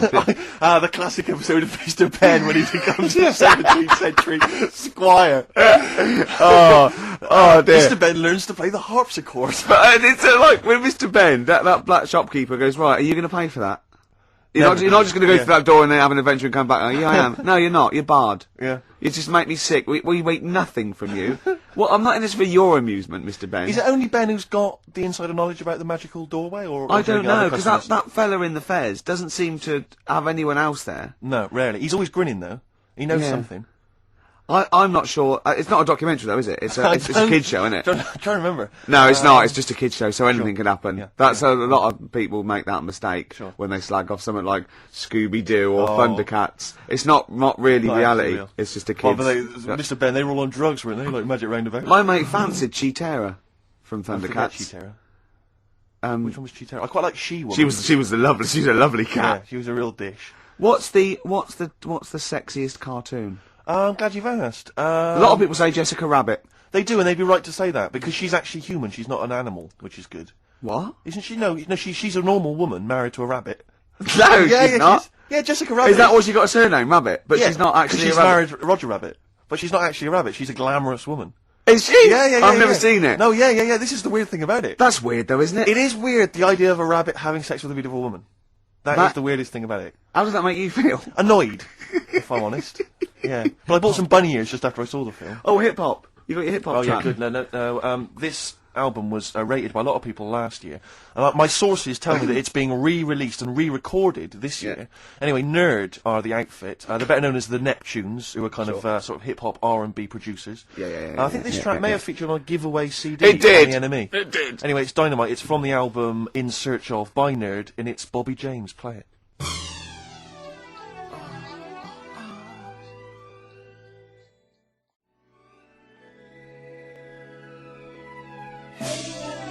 Nerd from the album In Search Of, and that's Bobby James. Brilliant. It's great. It's really big. It reminds me a little bit of Warren G. That chorus. Sure, yeah. And apparently the album, it was on kind of limited release, so it's quite tricky to get hold of. But as I say, I think they're re-releasing it. Well, you should tape off the radio because we're doing lots of features. Yeah, no, I'll maybe play that again in the future. Just tape it off. I'll tell you what, I'll play the whole album over the course of the next couple of weeks. Yeah, and we're just I mean, you know, we're going to have us talking. We just go now, and you can we press can't play and actually record. say we can't advocate you tape it off the radio because that's breaking. No, or maybe I'll just do some bootlegs of the catalog and just sell them Camden Market for £4. Exactly, fine. Yeah, something like that. Yeah, I mean, we won't. I mean, we shouldn't really say that, but Warren G is Dr. Dre's cousin, is he, or something? Is he? Warren that G, right? I think, is his cousin. Yeah. But I know he's got a famous brother as well, and I think it's something like Nate Dogg. It could well be Nate Dogg. We could maybe someone would know that and could email or phone in. Yeah, or email maybe kind of family This is the best thing about being on the radio. I can think of something. There was a competition on Virgin, right? I was listening Virgin. I think 105. No, what is it? I can't remember. Yeah. Good station. Good station. And they had a competition, right? And it was to win a trip to America on the Enterprise. It was all about space. And there was one question, answer 3 right, and it was who was the first one into space? Yuri Gagarin. Who was doing and then the third question was how much bigger than the moon is the sun? Is it twice as big or 4 times as big? And this one went 4 times as big. Went correct. It's not. It's hundreds of times bigger. A lot more big, I can't believe. Can someone look that up on the internet and how many times bigger is the sun than the moon? It's not 4 times. It's huge. It's like beach ball to a pea type dimensions. Which DJ was it? Do you remember on Virgin? I can't remember, but it was the one on sort of about 11 o'clock. I wouldn't want to be about. now. Yeah, he's embarrassed himself, hasn't he? himself. When we do quizzes, we never get anything wrong. That's true enough. During that track, I'm chilling out. I'm loving it, aren't I? Karl goes, "Do you know how baguettes came about?" Do you know how baguettes come about? I went, "Go on," and Steve went, "No, save it." Wait a minute though. I'm thinking, Rick. People are going to be desperate to know the answer to that. Why don't we play some ads and some music and stuff? It's like a cliffhanger. Exactly. How did baguettes come about? Whatever he says is going to be good. Stay isn't tuned to XFM to find out.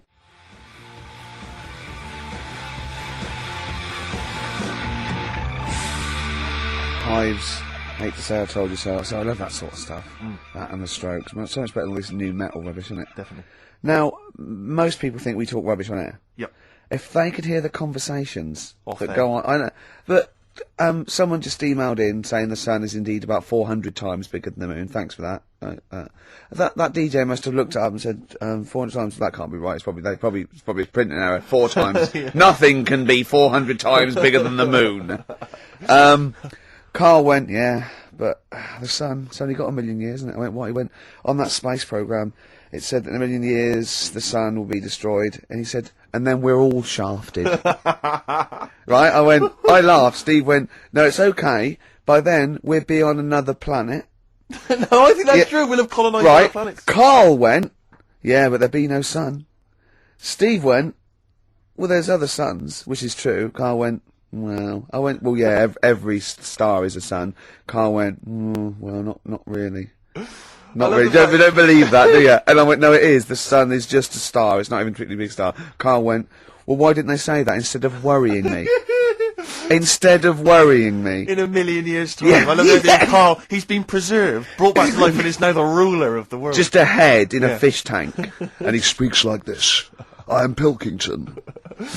The reason you became king of the universe, of course, is because of your fascinating French bread anecdote. Oh yeah, yeah. What Come was on the then. story? How did baguettes come about? If this is going to be someone cooked a loaf a bit wrong and said I can still make a sandwich out of it, I'm going to hit you. No. Go on then. Right.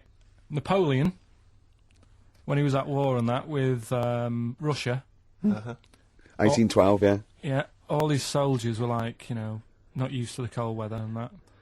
So they said, take some clothes in your bag with you because it's going to be Chilly. nippy Yeah. out there. So they put all the clothes in the bag. Sure. Did what they were told. Thought, It's Napoleon, for Christ's sake. No I thought- room for any food. No room for You're any joking. So Couldn't they make some sort of like sandwich? no, it won't fit because of all the clothes. You have to take extra gear. Sure. for them. So anyway, he I said, can see where know. this is going. I'll be honest. Is there a baguette-shaped gap left in their holdall? They thought, let's make some bread that you can fit down your trouser leg.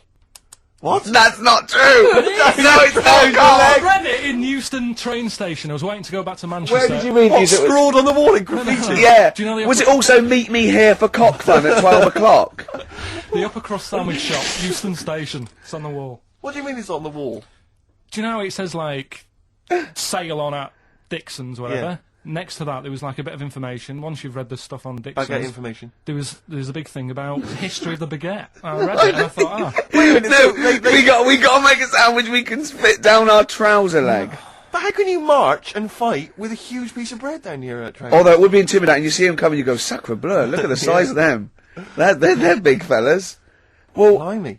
I can't help but feel that could be a practical joke at your expense. I yeah. wouldn't do that. Well, the Earl of Do you ever Sandwich... question anything you read? If it's No. printed up, is that, Yeah. like, fact for you then? Well, it's not funny. I mean, if they were trying to be funny, it's like, it's not, is it? So it's information. Have you heard us?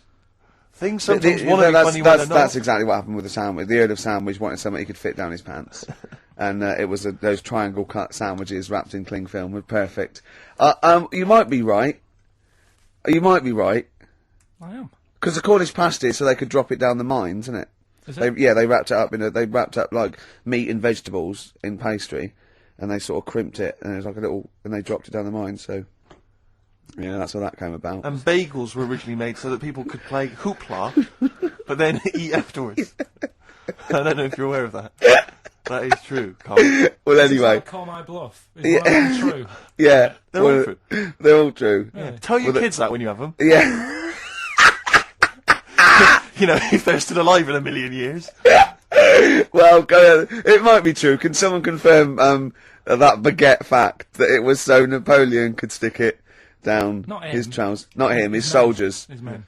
Yeah. Fascinating information. Fascinating bread information, Karl. Radiohead. Yeah, now this is my song for the lovers. It's a beautiful track. It's Let Down off OK Computer. It's one of my favourite Radiohead tracks. It's lovely. Right, set the tape going now if you want to tape these songs.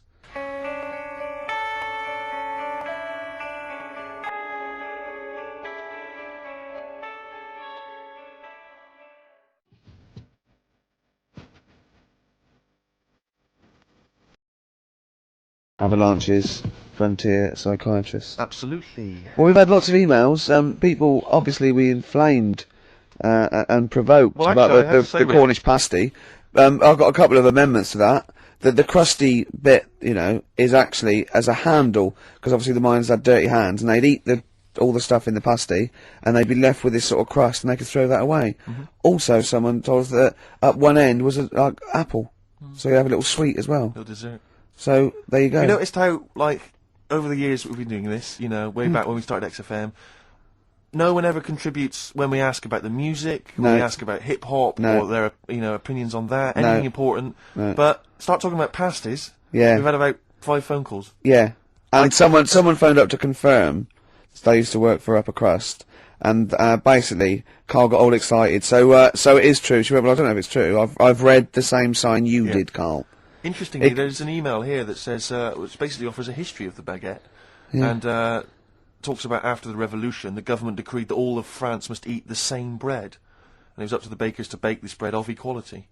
And then Napoleon kind of made sure it was particular. He kind of set in.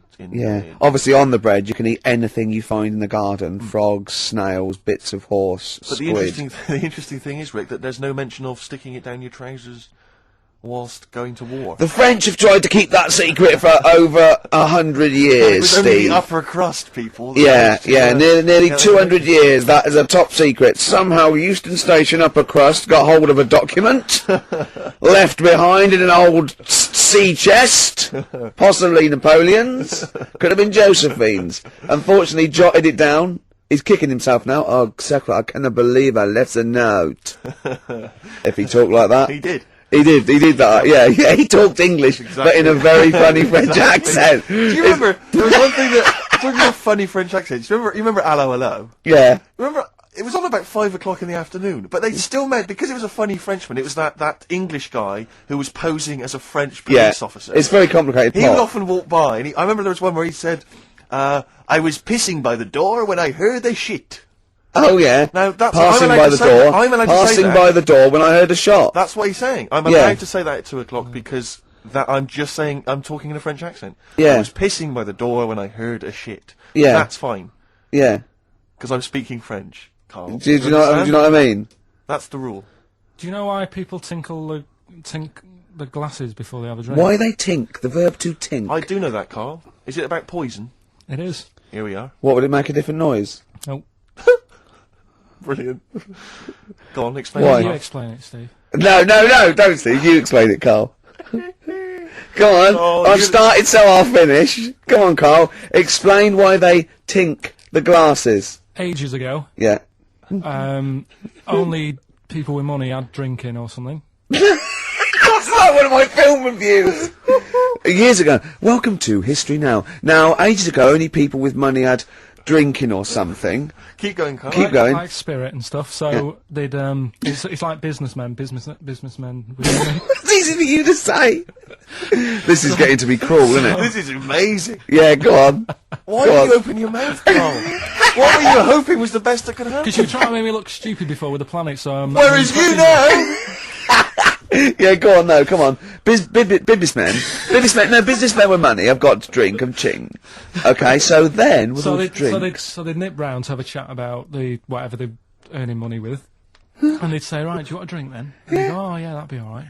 Yeah. So, Yeah. rather than like, just pouring it out of a bottle into a glass and saying, there you go, it could be going, hang on a minute, it could be poisoning me ear and trying to like nick my business idea. Yeah. So what they'd do, it sort of pour a bit of his drink into the other person's glass and you get that tink noise, and that's like cheers, you know. No, Carl, I've just a slight amendment there. I think what it was you're absolutely right that they would then test each other's drinks to show that it wasn't poison. But over the years, that was reduced to just chinking the glasses by way of saying, let's not actually bother going through the whole rigmarole. They just did the chinking of the glasses. Yeah, as a well, kind of symbolic way of saying it. yeah, that's good. It was exhausting though, wasn't it? I know. Was it worth it, do you think?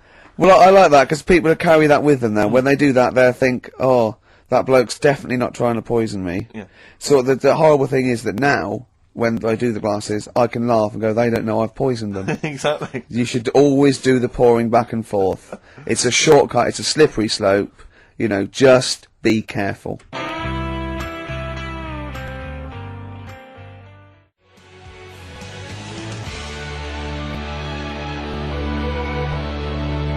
Ash, there's a star. One of my bands of 2001, Ash. Was it? Yeah, they've come through. I didn't like them at first. Thought they were, you know, a bit too lo-fi, but I think are good, they've worked at it. They do good songs. They're good performers, and I think they're probably thoroughly nice chaps. Sure. All right. We didn't say hello because we were away for a couple of weeks. We didn't come back and go, oh, we're back, did we? It's like nothing ever happened. Exactly. Do you know what I mean? Did you have a good Christmas? Yeah, you. Yep. Carl? Yeah, it's alright. Lovely. Okay, let's crack on. Good. I went on holiday after Christmas, yeah. Yeah. And so did our mutual friend, Phil Belker. Yeah, good man. He was in Lanzarote and he told me one of the funny... I don't know if I can tell this on the radio. I'll have to say the C word. I'll just go... It's in a sentence, so I just go, you, see, when it comes, and you'll know that he's saying the terrible word. Just, you know, didn't want to ruin the anecdote. Anyway, they're walking along one evening in Lanzarote, and there's lots of Brits there, apparently.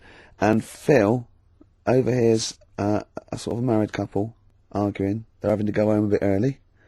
And she's saying to him, she went, for Christ's sake, every time we come out drinking, you always shit yourself. Right? Wow. Always, not once. So he's going, I've told you, he said, it's not the drink, it's the weather. She went, the weather. You'll be blaming the food next, you see. I don't think they should have got married. Wow. Or when did you think the shitting themselves started? Must have been after the marriage, because if they, you know, you're courting, and they go, went out with Derek again, did you last night? Yeah, how was it? The evening was lovely, the meal was nice, but he shut himself. Again. That's 5 dates, 5 different heaps of shit. But I think I can change him. I think I changed him, yeah. It must have happened after the marrying. Or he just might have think, oh God, or he's got to that age where I think, look, I'll just empty it when I get home. Yeah. I'm not going to keep going up and going to the toilet. you know. It's the ice that does it. Karl is right, I think. It is the ice. What do you mean? People forget, you know, they say, oh, don't drink the water when you're on holiday, and they don't. They drink, you know, they buy Evian and stuff. Oh, I But see. they forget about the ice. The ice cubes, you're right, in a bar. Made from tap water. And that can do it, can it? Yeah. But she said every time you're drinking, didn't she? I assume that she wasn't drinking ice then. Yeah. What, I mean, why is it just happened to Well, let's be him? honest, everyone that goes on holiday doesn't end up crapping themselves. Yeah, they usually make it He to a does toilet. He does it every time he drinks, doesn't he? Yeah, well, apparently. Just don't let him carry the baguettes. He's good, isn't he? Oh, Karl comes out with He something. does now and again, High doesn't five, he? Karl. That was sweet, man. That Yeah, was sweet. nice one. Yeah, respect you. Right, we've got another feature now. Yes, this is a feature which we introduced before Christmas, and it was so popular, we brought it into 2002 as well. And it's We've called- carried it over with us. It's an interesting thing, and I don't think we'll ever run out of features for I it. don't think so. Go on, then what's the feature called, Steve? It's rather brilliantly called A Song That I Like. Yeah. And in it, let me explain. 'cause Go it's on, quite complicated. go on. What I do is, in it, I play a song. What, that you like, or? That I like. Oh, right, Yeah. so you just pick a few, let me go, I'm going to explain this. All the songs, right, there are, Karl, Steve likes some of them, he doesn't like others. Exactly. But for this particular feature, the only songs that'll be in this section will be the ones that he likes. If you think you're going to hear songs that I don't like, you're wrong. Let me clear that out straight away. 'Cause Yeah. they're songs that I like. What song have you chosen to play? Thank you very much for asking. I have chosen, and it's something I've only been introduced to recently, but I did enjoy it, and it seemed, just felt contemporary. It's Patti Smith and the classic Gloria. Oh, fantastic. Play it, Karl.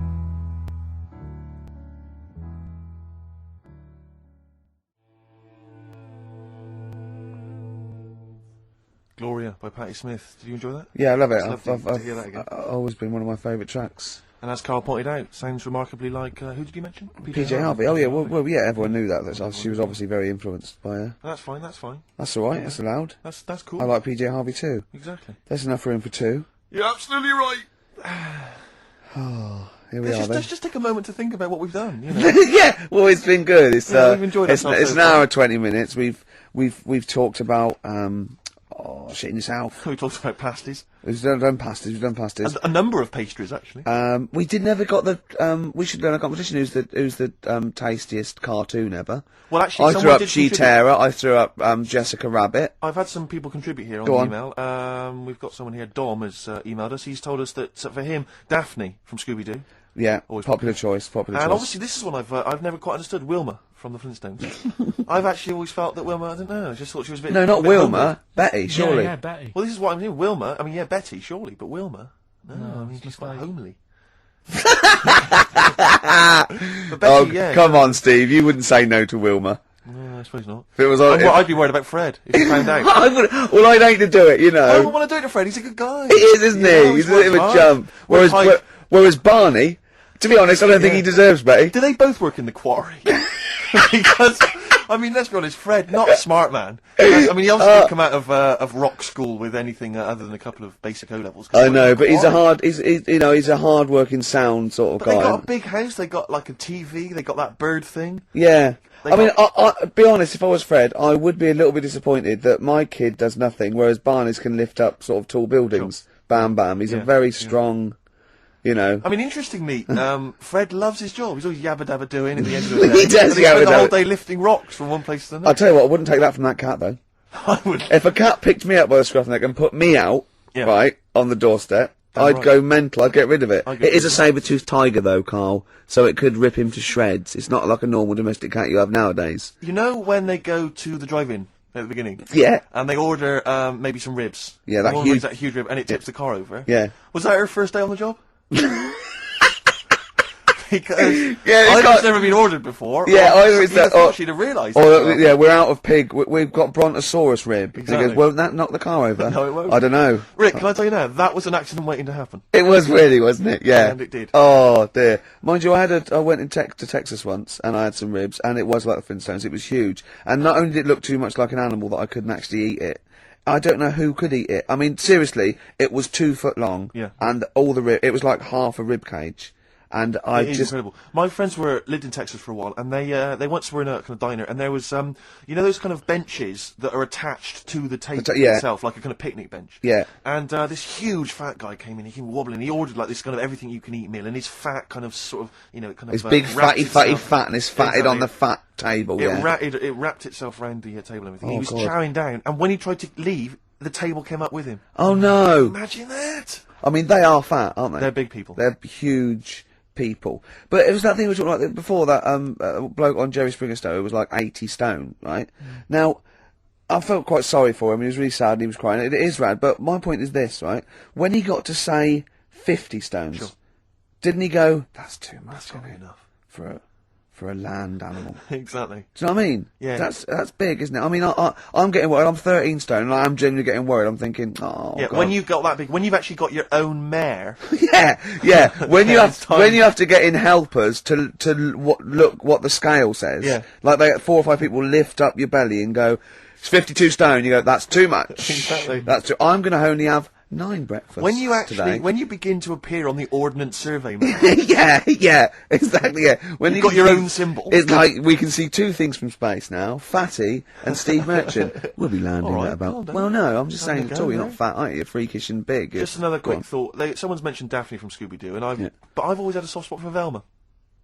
Velma. Because Velma Oh, was in all the no. glasses. I mean, I'd have had She's my- clever. Can I tell you what would have happened if I was in that environment? I was maybe on the... Mystery Your Machine. glasses would have got tangled No, up. I'd have always had I'd always been making a play for Daphne, right? And Velma would have fancied me, but I Yeah. kind of always ignored it because I was playing for Daphne. And then when I finally realised it was never going to happen with Daphne, I'd have blown it with Velma. That's Maybe the story not, of my though. life. Maybe not. Maybe not. Sometimes those, they might, appreciate honesty and go, listen, I've been hitting on the good-looking one. Yeah, Oi, Four Eyes. yeah, Do you fancy it, Chubbs? exactly. Something like that. Just being honest is what you're saying. Well, yeah. I'm wondering, I don't mean to be libelous, but Velma, she was quite short, the glasses, the short hair. Lesbian? Hung around with the dog and Lesbian? the bloke. I'm beginning to wonder if she Yeah. was, maybe. I was like, see, unfortunately, I said lesbian there, and you still carried on with your assessment of what it is to be a lesbian. It's bad enough doing the cliches of having short hair, but you said the dog. Yeah, well, she hangs around with a dog. Do lesbians do that? Well, have you seen some lesbians? They're right dogs. Good night. Have you seen what I've done there? You know what I've done there, Rick? Comedy award winning.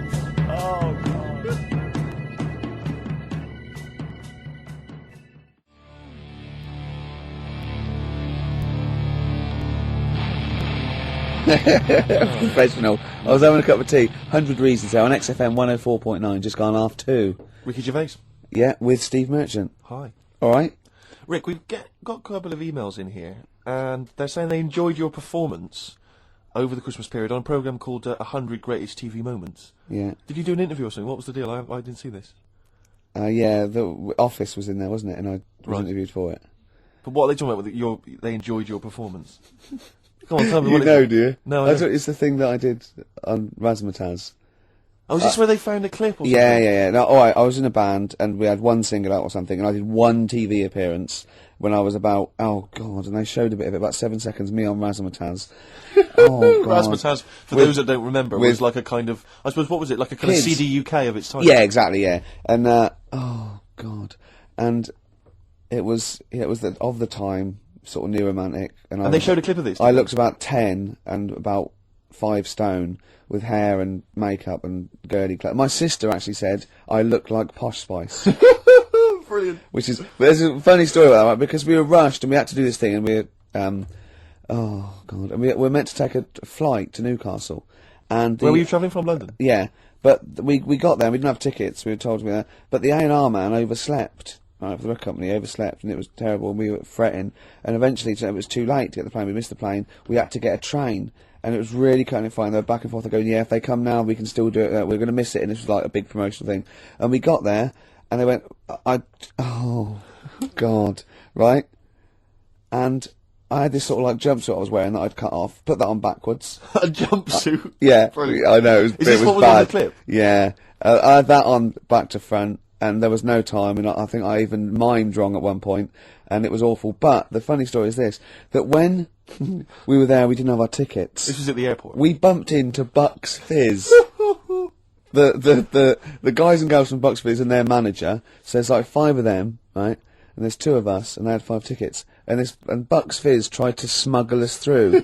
And so they went through the things, right, and they went, tickets please, and he just waved 5 tickets that he had, like that, goes, this is us, right, and they went, well, can I have a look at them? And they went, there's only 5 here, and they just looked at us and went, sorry lads, we tried. We were nearly smuggled through. By Bobby. Karl. They couldn't even with their powers, they were at the height of their powers. Because that was like make-believe time. They'd already done making your mind up. I thought if anyone can get us through customs check, it was the Fizz. But even the Fizz what I like could though, not that get us reassures me, I have to say, about kind of airplane travel. You know, in these kind of troubled times, it's Yeah. nice to know that What's even that? someone like Bucks Fizz Yeah. couldn't get, smuggle someone through. That's good, because even, the top security man went, hold on, there's 5 in the Fizz, there's 5 tickets, those 2 lads are not going through.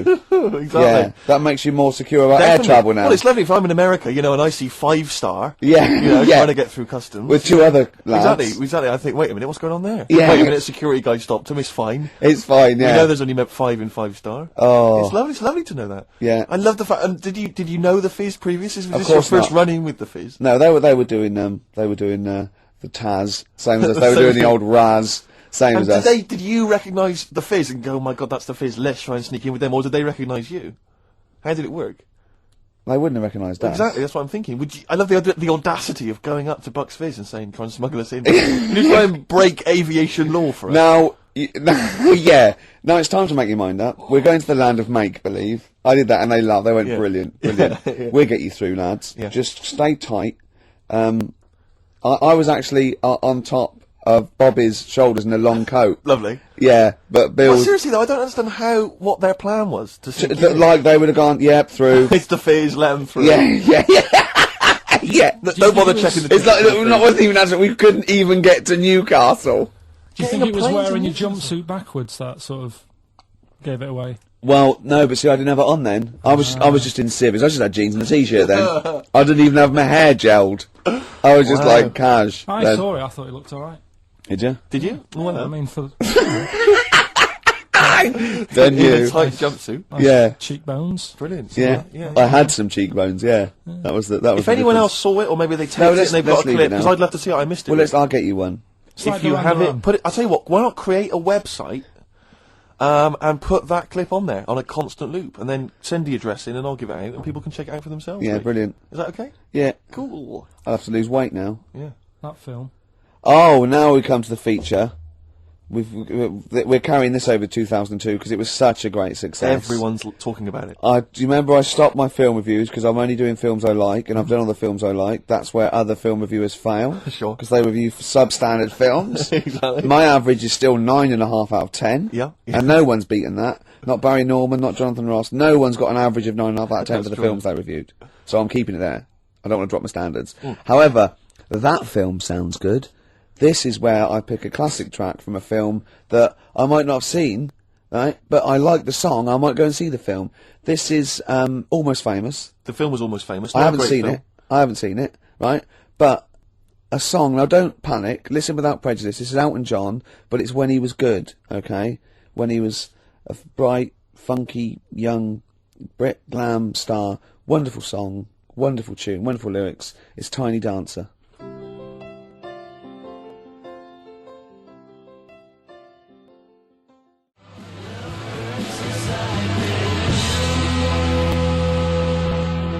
Love Burns, Black Rebel Motorcycle Club there, Steve. What's about it? That's it, isn't it? We've had Fun some show. laughs, haven't we? We've learned as well. We've been educated as ever. Yeah, pasties, all that. We've got baguette information. We've had features such as That Film Sounds Good. Exactly. Song a for the song that I lovers. like. Song for the lovers, song for the ladies. Song for the Ladies coming up very shortly.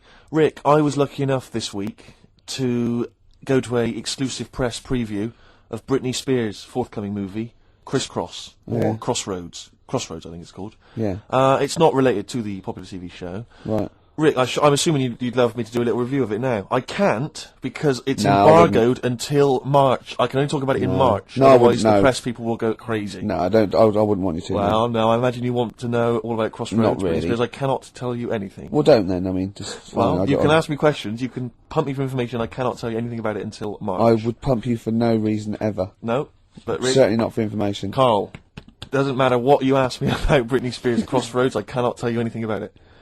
Okay? Okay. But seriously, if you want to know the plot or what I think of it, I cannot discuss it. Okay? And if the listeners want to email in questions, they can. I cannot reply until March. So hang on for that. I've seen the film already. I've already seen the film myself in advance of everyone else. I can't tell anyone about it Right. until March. That's the kind of exclusive. I'll tell you what, though. Go on. Maybe I'll review it in March. No, you can't. Why? Because you haven't seen it and I have. Yeah. But if you want to ask me a question now about it. Well, that's you in March. Yeah, Not but really if you wanted bothered. to know now, you couldn't know. I wouldn't be able to tell you. Right. Song for the lovers. Yeah. Ladies, Anyway, sorry. song for the ladies this week. I was lucky enough to get given as a Christmas gift the Rolling Stones complete singles collection.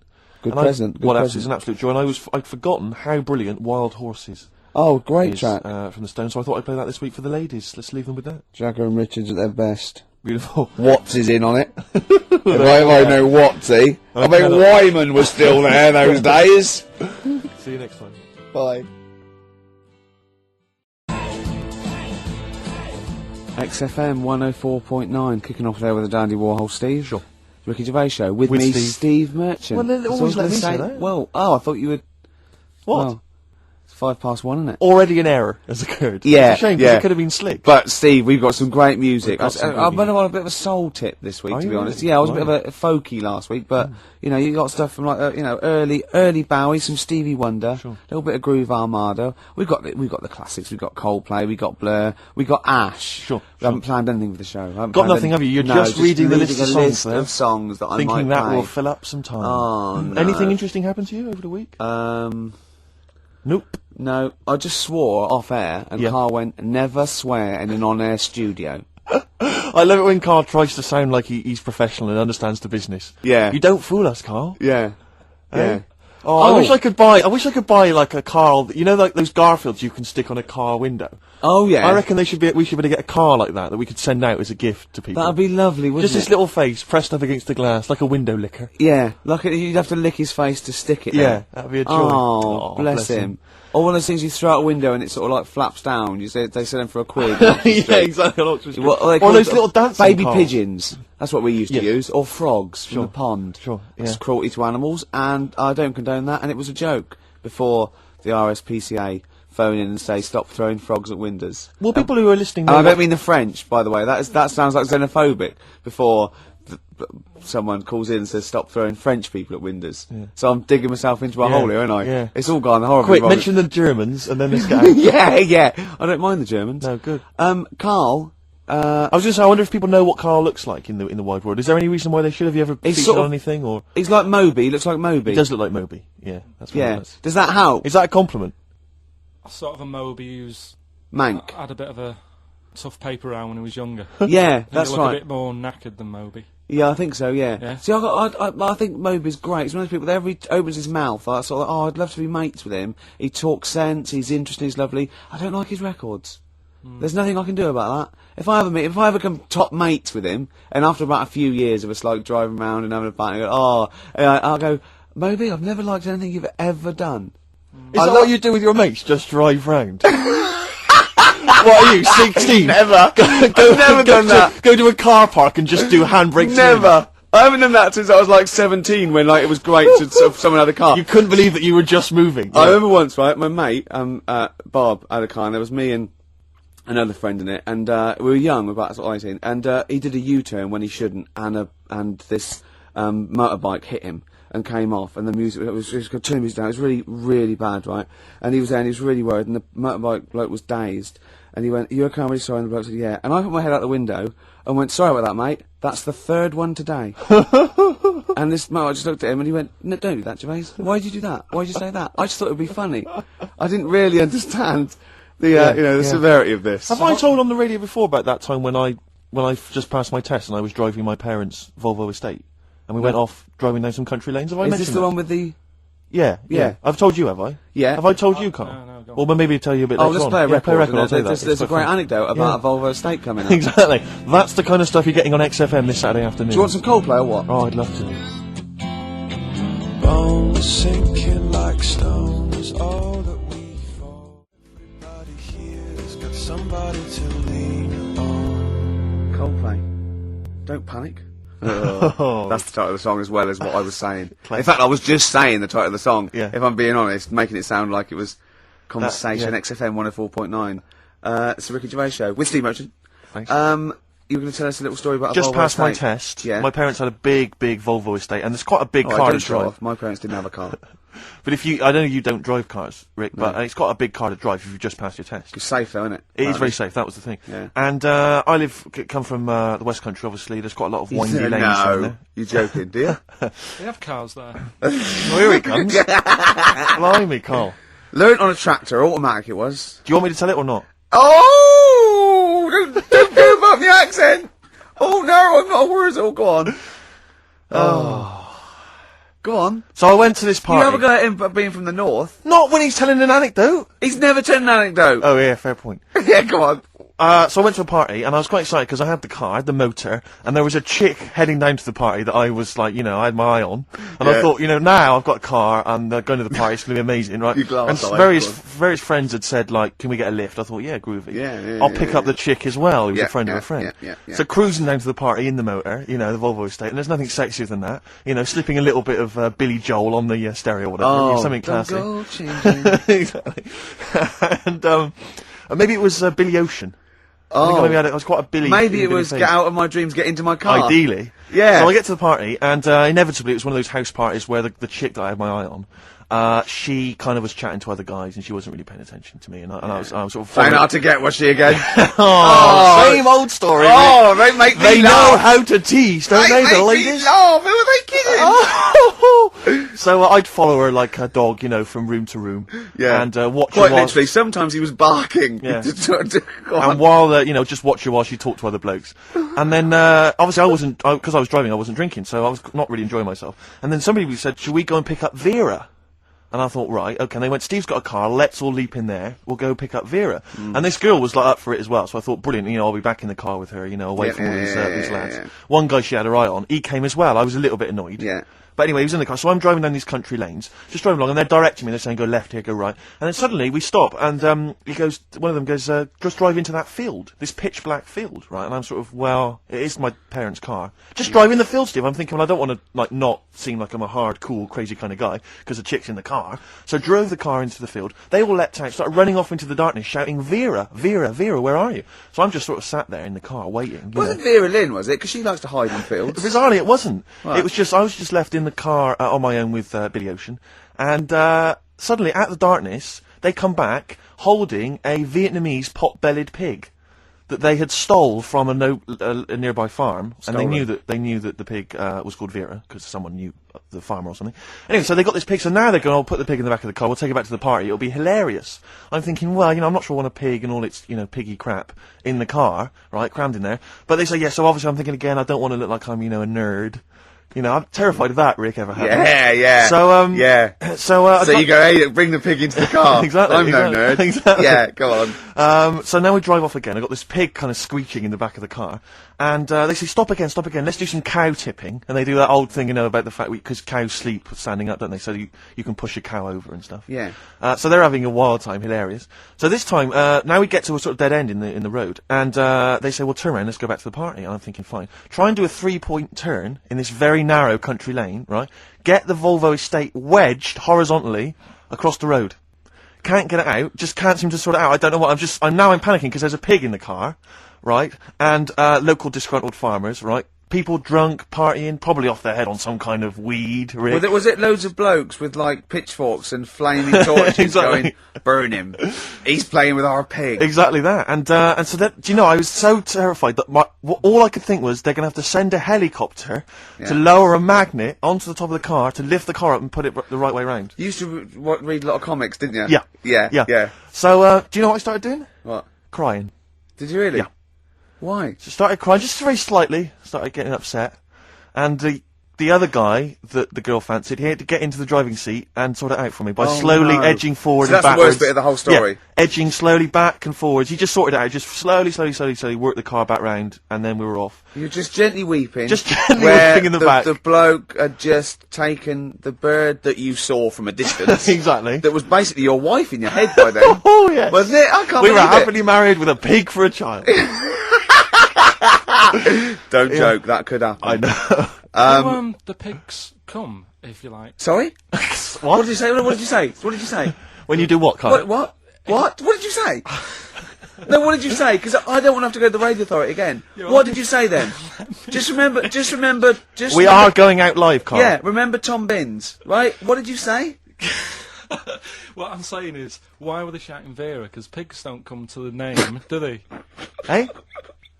I don't know the ins and outs of pig, of how to lure a pig into your trap. Can I just tell you some very, very interesting things about pigs? Please do. Right. One, everyone knows they have a corkscrew-shaped penis, right? Yeah, A corkscrew-shaped Yeah. penis. Yeah, That's the tail, isn't it? Two, they can't look up. They can't put their head back and look up, right? Three, they can have a 30-minute orgasm. Rick, is it only pigs that have got a corkscrew-shaped penis? No, and landlords. Okay. Very handy. Right. Here's one for you. Go on. Like insect facts and stuff. Go on. If a man was a flea, You could jump over St Paul's Cathedral. no, What? wrong. It's gone up now. It's the big wheel. The big wheel. The Millennium Gone up Wheel. now. It's gone up now. Play a record. You're the best.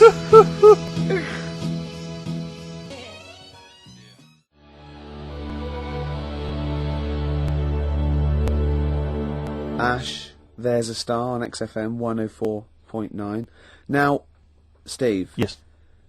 Karl text messaged me in the week, very excited, because he just watched a programme that proved me and you were stupid. Remember we sort of championed the anti-supernatural? Yes. We- Sceptical view. We're just absolutely sceptical about things like that. We're atheists. We don't believe in ghosts, anything like that. Anything supernatural. We're followers of James Randi, a genius of our times. But Karl saw something that proved us wrong. I'd like Karl to tell you what this proof was, what he saw it on, and look at him. Go on then. It was on Wednesday night. Yeah. I was watching. You see, the problem is I didn't get the full story, so you could pick holes out of it. Sure. But I was Unlike your usual investigations into the supernatural. Which are It was thorough. called. Can I just tell you what the programme was called? Mr. Exorcist. Oh, brilliant. So Sounds like an academic work to me. The bit that I caught, I just flicked it over, sort of seeing what's on the telly, and I thought, oh, Exorcist, I've seen it, but there's nothing else, and I watch it, and then I realised it wasn't the same thing. I thought, oh, I'll have a bit of this. And there was an old woman and a daughter, and as far as I was aware, the bit I picked up on, they were saying, oh, it's dreadful, and unless you've been through it, you've had ghosts in your house and that, you really don't know what it's like. Yeah, sure. And the main thing that seemed to be getting them down was the fact that the budgie was getting stressed. The budgie was getting stressed. Because animals can sense the other side, Oh, can't okay. they? Can they? Yeah. Okay. So, And how was that manifesting itself? You don't know. What was the budgie doing? I think it just wasn't happy. Right. Did it explain that to people, or No, how do did it express that? budgies are known for being chirpy, aren't they? I see, and it And wasn't chirping. It normally swings on its little perch and that. And Just depressed because it was Right. possessed. It was just sat around in its pyjamas. so No. Come on, So Steve. the- Come on, Steve. You're making this a mockery. So the budgie was depressed because he could sense the ghost. yeah, Yeah. and then this yeah, guy, this Mr. Exorcist, came round. Was that his name? Yeah, Was he a priest or something? yeah, he might have been. Yeah. Yeah. Like I picked Did he? up Did he at have? the Did he end. have like a black coat with a little white collar? That's usually the. He had his coat on, so you couldn't tell. No, sure. Okay. But so he came round and he sort of did his thing, Yeah. and then And was the he next trying? shot, Was he trying to exorcise the budgie? No, the the ghost. house. Right. The So house, it yeah. wasn't that the budgie had a was demon or clearing the anything. house No. out. Okay. No, this So- wasn't a possession, was it? This was a straightforward. It wasn't a poltergeist or anything. It was just a. Well, he a haunted said- house. Yeah. Yeah, but Sure. that's the thing he was saying. He was saying you can have like your ghouls and that aren't that bad, that aren't going to cause you any Yeah. problems. Yeah, But yeah, obviously the budgie, they've got weak hearts and that, haven't they? And Sure. I So don't so know. he go on. So so anyway, basically he sorted it out, did whatever he did, and the next shot you see is like the budgie making a noise and swinging It's about. happy It's again. over the moon again, and the old woman was like happy because she was she getting couldn't believe it. stressed. Yeah. And that's The priest didn't come in and go, well, you should feed that bird. Give it a bit of millet. It was happy. He goes, right. No, See you it's- later. No. It was a. So Because budgies are. My mum's got a budgie, and they're fairly happy all the time, aren't they? So it's got to be something fairly odd. you never see a budgie sitting down going, I feel like topping myself, to be honest. Yeah. Do you know what I mean? Though? No. Do you know no. you can have like a moody dog? You can see a dog when it's unhappy if it's walking down the street. You can have a moody canary, can't you? And what they do is they often tell the police what you've been doing. They're known for that. Yeah. So basically, so that for you is proof that the supernatural exists. A bird in a cage got a little bit annoyed, wasn't chirping as much as it normally did. Who knows why? There could have been a little draft up its, and Cloaca. exactly. That's Anyway, a medical term. Anyway, a man came in and did whatever he did. Yeah. and used your phrase. Mr. Exorcist, though, Steve. Yeah. This wasn't any bloke off the street. This was Mr. Exorcist. Yeah. Yeah. So And for you, that's the proof that there's. just because, like, if it was a person, you go, they're playing up for the camera. yeah, you know, a budgie could possibly act like that, Steve. Yeah, I see what you mean. You're saying a budgie would not be trying to. It wouldn't be trying to become famous. or No, just want to get not on the like telly. not like Lassie. No, sure. It was sure. basically a show off. Yeah, or So- Champion the Wonder Horse. Yeah. What do you think? I think I've changed my tune, Rick. I don't know about you. I have, and I think we should play a record. I'd love to get Mr. Exorcist in. Wouldn't that be amazing? Never dabble with things you don't understand, Sorry. like women. See what I did there? Oh, he's turned that back on me. Blur. Boys and girls. Girls and boys, embarrassed yourself.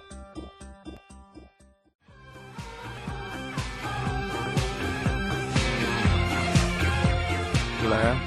Girls and boys there, Steve, on XFM 104.9. So it's not so bad, really, because we didn't plan anything. No. We proved the supernatural. We were wrong about that. Well, just one other question. Was there anything else in this woman's house that led her to believe that there were ghosts, or was it just the fact that, Tweety, or whatever his name was, wasn't chirping? You see, this is the problem. I was watching UK Style. I was watching something on that. What were you watching on that? It was, it's not changing rooms. It's like that, but cheaper. Quite seriously, right? You might be the most interesting man in the world.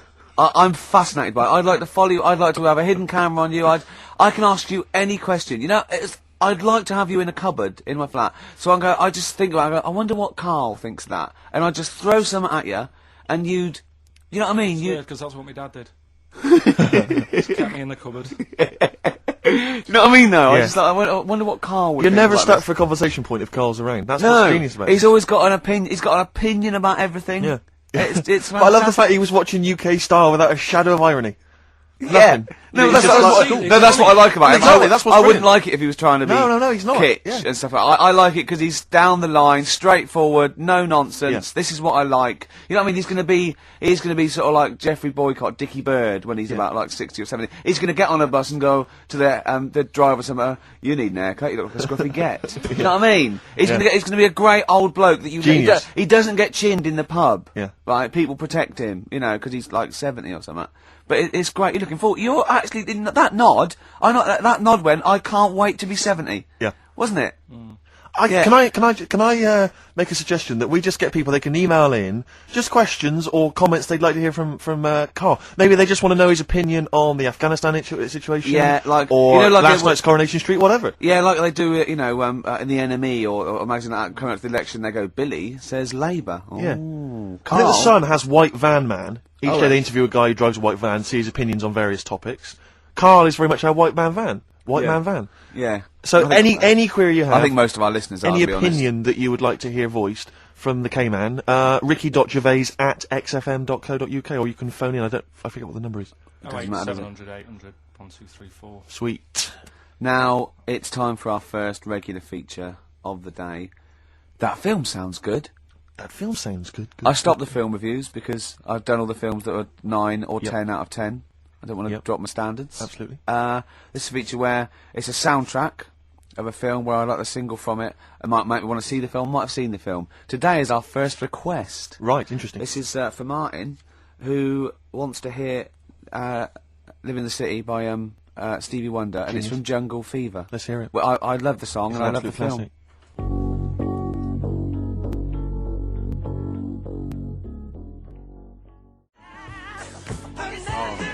Living for the City. Genius. Stevie Wonder.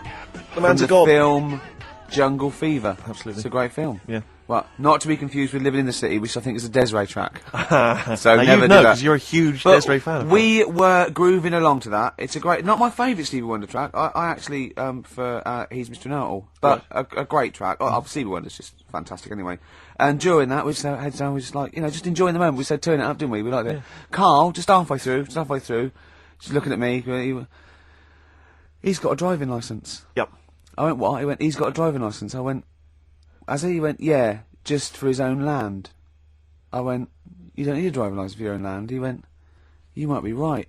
He said, who else is blind? I remember hearing something. It was someone famous Right. who shouldn't have a driving licence. Well, And they have. And I'm sure a lot it's of 'cause people. I'm sure it was someone who's blind.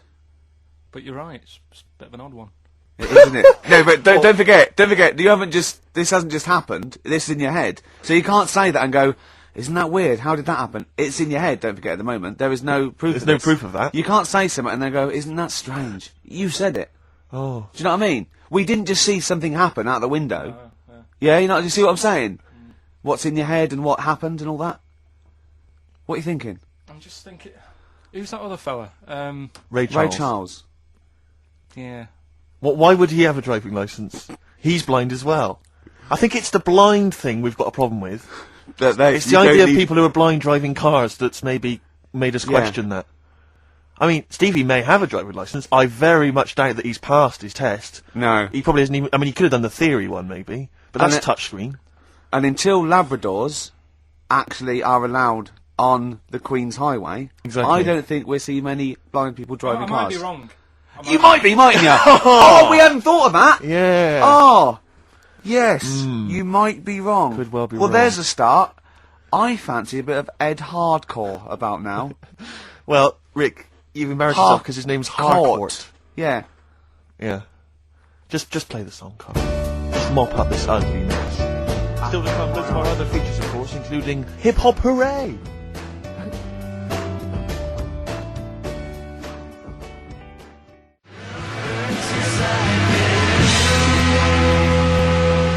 Black Rebel Motorcycle Club in Loveburns, XFM 104.9. I'm Ricky Gervais. My name's Steve Merchant. Carl, what's your name? I press the buttons.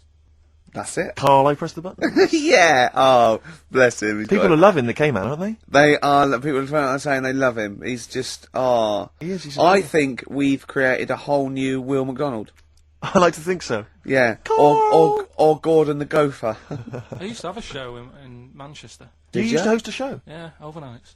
What kind of things was it? What kind of stuff? What sort of tip were you on? Phone-ins and stuff. Yeah. Yeah. You did a phone-in? Not a proper one. What did people phone in about? No, they didn't. That was one problem. There was no phones. Go on. No, just, you know, how things were going and that. Problems. Were you like an agony uncle? Kind of. That's amazing. Imagine that. Imagine sending someone to Carl. You got problems? Is it delicate? We'll go to Carl Pilkington. Hang on, looks like maybe there's some questions Oh, we've got coming in. a few questions here. What's the one? What's Carl's view on? Karl, what do you make of nudism? Who's that Just from? check- let me just check who that's from. Hang Sort of on. there's a time and a place for it. That's from... it's very difficult to tell. That's on great. these See, things. There's a time and a place for it. That is just brilliant. That is Dickie Bird. That's that sort of northern, confident soundbite. Wasn't it nudism? Time and a place for it. There's a time and a Would place you for do it. it, Steve? Would I do nudism? Yeah. He's not allowed. Not again. No, no, Yeah. It's not not in- nice, is it, really? No, it's not with Steve. He's not allowed on any National Trust land doing it because he's caused the death of millions of starlings. That's See, true. there was something on BBC Choice the other night. It's a really short show. I haven't seen it before.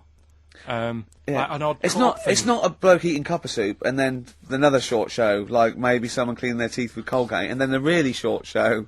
What was it? Go on. No, what it was about this old fella who he's into nudism, and he was saying he's done all right. Did he out play of it. volleyball a lot? He said he's done all right out of it because there's not many blokes who are willing to go nude for modelling and that, and he's Yeah. about 70, so it's not. Is there much cry for that, do you think? Is there much demand for a He's doing 70-year-old all right. nude? He's doing all right for it. Sure. Good luck to him. And the odd thing was, you see, He had a corkscrew penis. he was just like walking around on a main road in like a In the bar. seaside town, and Right. yeah, and cars would. See, that's not nudism, is it? That's mental illness. Yeah, he's just a bit dear. Yeah. Yeah. Yeah. So I tell you, one of your favourite programmes, is it one of your favourite ones, just that one with the hot air balloon? And it's Yeah, you adventures. love that, It don't just you? goes, it's like Oh, in you love Sydney, that. sometimes then it's at a carnival. His favourite programme when he was little, he used to watch it for hours, was that little girl by a blackboard with two toys. Yeah. He used to love You that, didn't enjoyed you? that, didn't you? Right, listen. Here's something else I learnt in the week, and we can use this if you want to give away the Incubus tickets. Go on. There's a Oh, I program. must have. There's some tickets to give away later. I'll tell you what. I'll tell you what it is later. Go on. Carl. who- I don't know. We're going to save it. It's a surprise. Go on, Carl. Oh, have I ruined it? No, go on. Crack on, mate, crack on. Yeah, there was a program about the body. Sure. And what is it, right? Barbie doll. Why couldn't that be real? Yes. Play a record, Carl. I do know the answer, actually, I have to say. What do you mean? really? Why couldn't it be real? If the Barbie doll was like a real person, Right. it wouldn't work out. I don't understand the question. If you do, this is what worries me. I do understand the Don't question. say- Why do you understand it? Because it's one of those facts which I've heard in the past, but so therefore, because I know the answer, the question makes sense. But unless you know the answer, the question makes no sense. Well, of course it doesn't. That's what's brilliant. Is it worth using for the tickets? Do you think? Is it that good? It's not a real question, Carl. I don't Well, think it it is. can count, really. It can't be a real Why? question. Well, because it's like one of those things about, a man went into a field and died. Why? You have to ask a question. You go, because his parents didn't know. But, well, I've got a million explanations. Okay, she'd be hollow. Do you know what I mean? No, he's right, actually. It is too vague. Why don't you give the answer, and then you'll understand what your question meant. What was the answer? She'd have to walk around on all fours because. No, physically, the proportions of Barbie Yeah. could Yeah. not be replicated on a real human woman, because she just couldn't have those dimensions. Yeah, we know. Yeah. But that you know what I mean? Yeah. Same goes for Fred Flintstone. Do you know what I mean? His head's half his body. It's a cartoon. Right. Don't have a go at Karl. He's the caveman. People love him. Sorry. God, Have I you're gone going too to far? alienate yourself. I'd like some hip hop, Steve. Seriously. laying into I'd it. like some hip hop, Steve. We'll come up with a question. We're giving away some Incubus tickets later. Look forward to that. Yeah. It's time for Hip Hop Hooray! This is from... Hooray. Whoa, hey, whoa. Hey, this is from De La Soul's 2000 album, not the current one. Art Official Intelligence, Yeah. Mosaic Thump. Yeah. A lot They've of people- changed a bit, haven't They they? have, and a lot of people have dismissed De La Soul, but there's still some tracks you can dig out. Not as that are good. jazzy, but this is a soul tip to this This show, is a innit? wonderful track. This is With Me. Play it, Karl.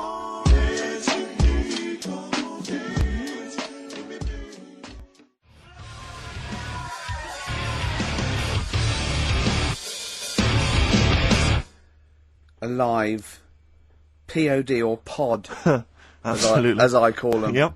On XFM 104.9. A bit of rock. Who are you? I'm Ricky Gervais.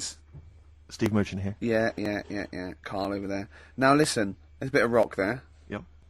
Takes us into a competition.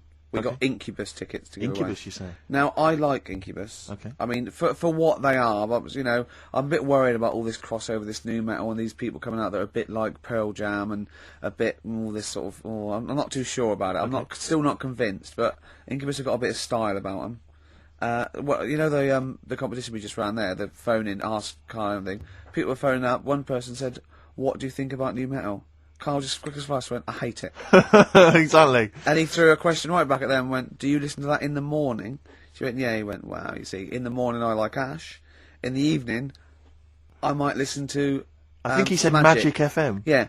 But I love the fact that he is now, we've put him on a pedal, he's happy with his own opinions. Before he was like, don't know. And now he wants to tell the world. He'll be down Hyde Park Corner tomorrow, won't he? And they're going, right, who wants to know what I think about, I don't know, At 2 o'clock, I will listen to the Human League. At 2:15. Today at 4:13 I had one apple and listened to Primal Scream. Thank you.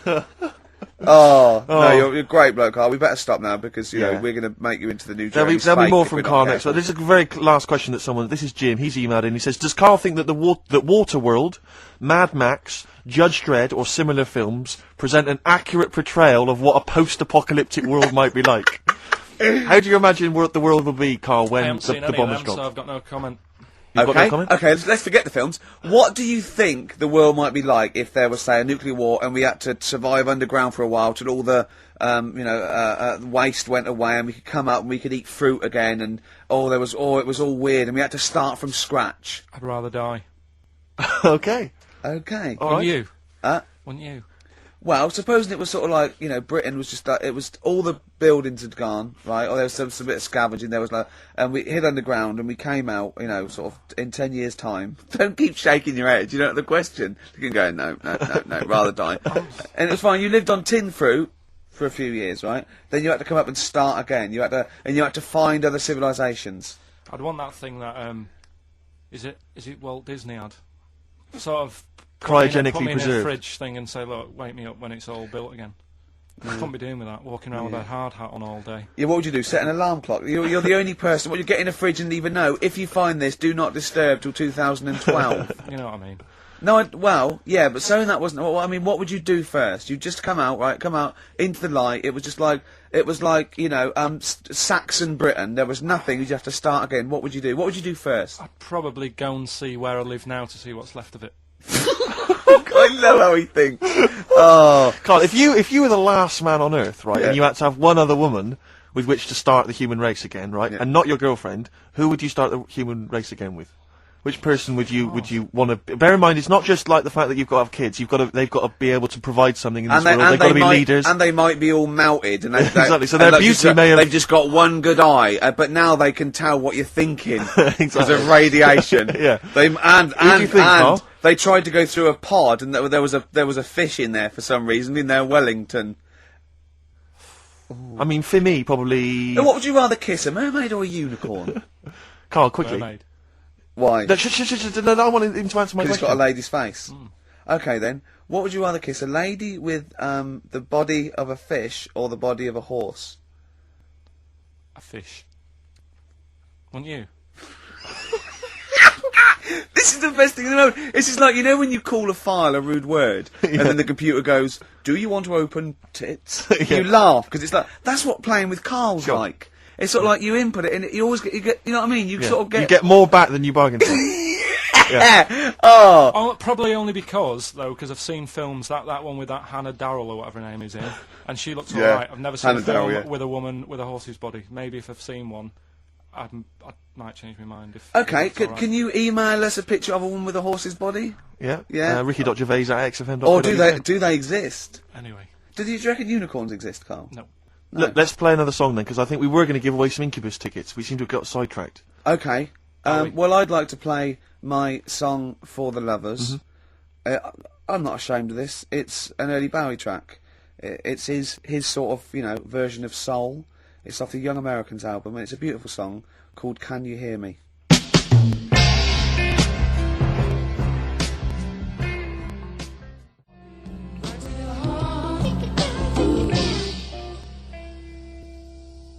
David Bowie, at his best there. Yeah. Young Americans, Can You Hear Me? You said it when the record was on, Steve. You're not going to hear this sort of eclectic mix of music anywhere. Anywhere else, Rick? We go from hip-hop to soul, to hip-hop and soul, to soul-y type hip-hop, And then some soul-y hip-hop here. and Ash. And the joy of it is, Rick, that if people are open-minded enough and broad-minded enough, as Yeah. I hope our listeners are, Yeah. they're going to be loving this. And we played Early Alton last We've week. done We all didn't care. sorts. We don't care what he's done since or No. what he's like now. We're not If interested in reputation. I don't judge. You know what I mean? If they Rick, do a good track, Can I then say this let's now? play that track. I am not interested in what people think's cool. No, obviously. No, I'm interested in what people think is good, Rick. Yeah. All right. No, I'm interested in what we think is good. I Steve. don't care about what women think is traditionally handsome. No. I play by my own rules. Yeah, exactly. You do, don't you? Yes. Yeah. Okay. You're not in it for their amusement. I'm not in this game for anyone's amusement. No. Obviously right. not. Jeez, Now- and all these women with the, I want to be able to have a conversation. Yeah. I want to have an orgasm. Hello? You know what I mean? Yeah. Now that was David Bowie there. We've played some great tracks here, but we've got more to come, haven't we? We have indeed, yes. Plenty more to come, Rick. But we're going to give those Incubus tickets We've away. got a competition now. We were talking about people keeping an open mind. Now our listeners have got open minds. They're like they're not only open, they're blank. Yeah. They're, you know what I mean? Yeah, Really. empty canvases. From the Empty ones that have heads. been, from the ones that have been phoning up, I Yeah. don't know how they dialed. No. I think they're wrong numbers or they sat on the phone or something. Sure. And a lot of old listeners are coming back. A lot of people from the old days of XM. I don't know. They're obviously been allowed out. Yeah. Well, Well, that's care in the community, Rick. Yeah, A lot of people yeah. now getting thrown out of those homes So or I thought- detox centres. Yeah, I thought maybe an old question, something I'd explored 3 years ago, What 4 years excites ago. me is the fact that, clearly all those kind of needle exchanges and things like that really helping people stay alive, and that's Sure, a joy. sure. 'Cause, that's evidence there on the phone. Yeah. Now, what about this? Now, you know the answer to this. I've done this before. Okay. Right? There is one London station. Rick, we've done this in the last couple of weeks. Oh, you think I'm going to say St John's Wood? Yes. No. Okay. There is one London station that has no vowels. That has no vowels. No, it's not. Oh no! You've not thought this No, through it's one at all. vowel. It's one vowel. It is one vowel. So there's one London station with one vowel. I can't remember the answer though. Oh no, this is pathetic. This is so rubbish. I so want to be on someone else's show. Like Camfield would be good, or just on like Dr. Fox. We like Dr. Fox now, don't we? Foxy's amazing. We like him. He's come through on that Pop Stars tonight. I love Foxy. I like his little trunk. He's like a little trunk, and he works out, and he's got a bike and everything. But I like him. He's optimistic. He wears too much blusher, and I like his suits. But it's the fact that it's like, however hard he tries, he just doesn't look right on the telly. He just looks like a man who's been sewn into that suit. I know. Did I tell you when I saw him once riding here into Capital on his hog, on his Harley? Oh, is that such a joy? Yeah. It's no, we like Foxy. What about Simon Cowell? Oh, boo. What about that Nicky Chapman? Like her. Yeah. What about who's the other one? Oh, Waterman. Waterman. Up and down. He's Waterman. a bit of a knob. Wow, come on, you can say that, but he's sold millions of records. None of this talking. So's our price. None of this talking is disguising the fact that we've still not managed to give those Incubus tickets away. Okay. Any other What questions? about this? You've got nothing, have you? No. Running on empty. Yeah. Play a record.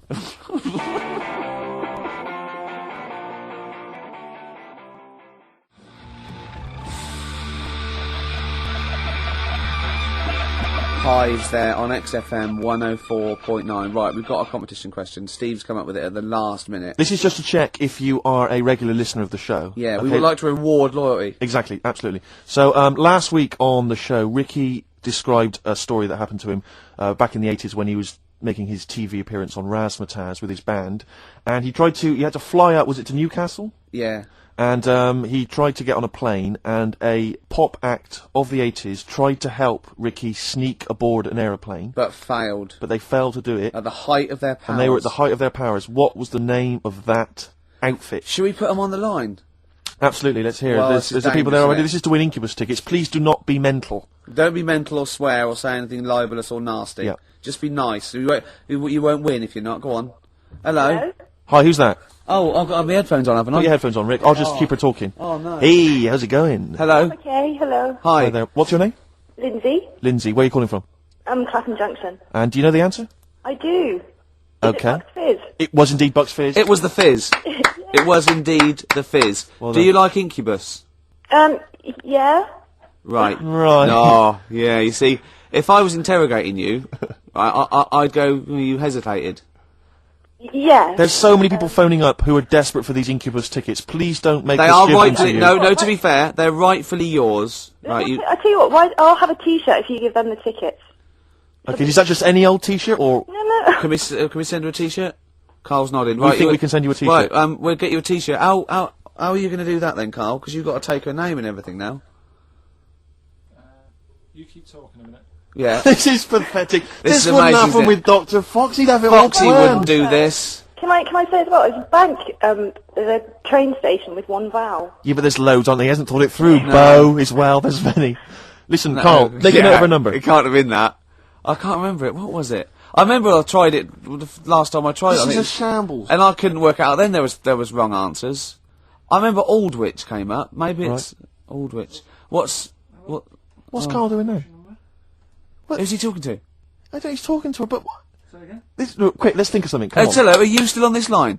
No, he's picked up the phone now. So what am I Don't doing? shit, we're giving away, we're letting people behind the curtain. Let's keep up this veneer of professionalism. This is so rubbish. Isn't Come it? on, no, It's okay. don't draw attention to it. Okay, all right. But let's just talk and make... So, Steve, what are you doing tonight? Looking forward to Pop Stars? I'm looking forward to a lot. Who do you want to win? I'm glad you've asked, Rick. I'd love to see Darius have a bit of success, but I don't think it's going to happen. I think it's probably going to be the stutterer. I think it is going to be Gareth. He has a name there, Steve. I think it's going to be Gareth. Yeah, apparently in the polls in the week he's getting twice as much. We're back, don't we? Okay. All right, Carl. So she's getting a T-shirt, is she? Lovely. Right, who's that on the line? Next contestant, Hello. This is amazing. an error. I mean, we couldn't do this worse. Go on. Exactly. Hello. Hello, Who's that? it's Dan. Dan. Hello, Dan. Danny. All So, right, mate. do you want to go to Incubus? I'd love to, man. Okay. Hold on, this is pointless because he's just heard the last. He's heard the answer. Yeah, it's definitely Bucks Fizz. This is mad. We didn't think this through. No, but let's be honest, he wouldn't have been on the line if he didn't know the answer. Are you cheating, No. Dan, he said he's not cheating. This is fail-safe. That's fail-safe. This is our rigorous. I can't Screening believe this. Dan, you're going to Incubus. Oh, cheers, man. Well That's done. blinding. Well done. Oh. Nice one. Thanks for listening. Cheers. Cheers. Carl, what do we have to do? Do we just hang up, or what happens? No, you play a song and... Play a song then. You've got his details. Yeah. Oh, Play God. Just what is it that you want to do? Well, we want to be free. We want to be free to do what we want to do.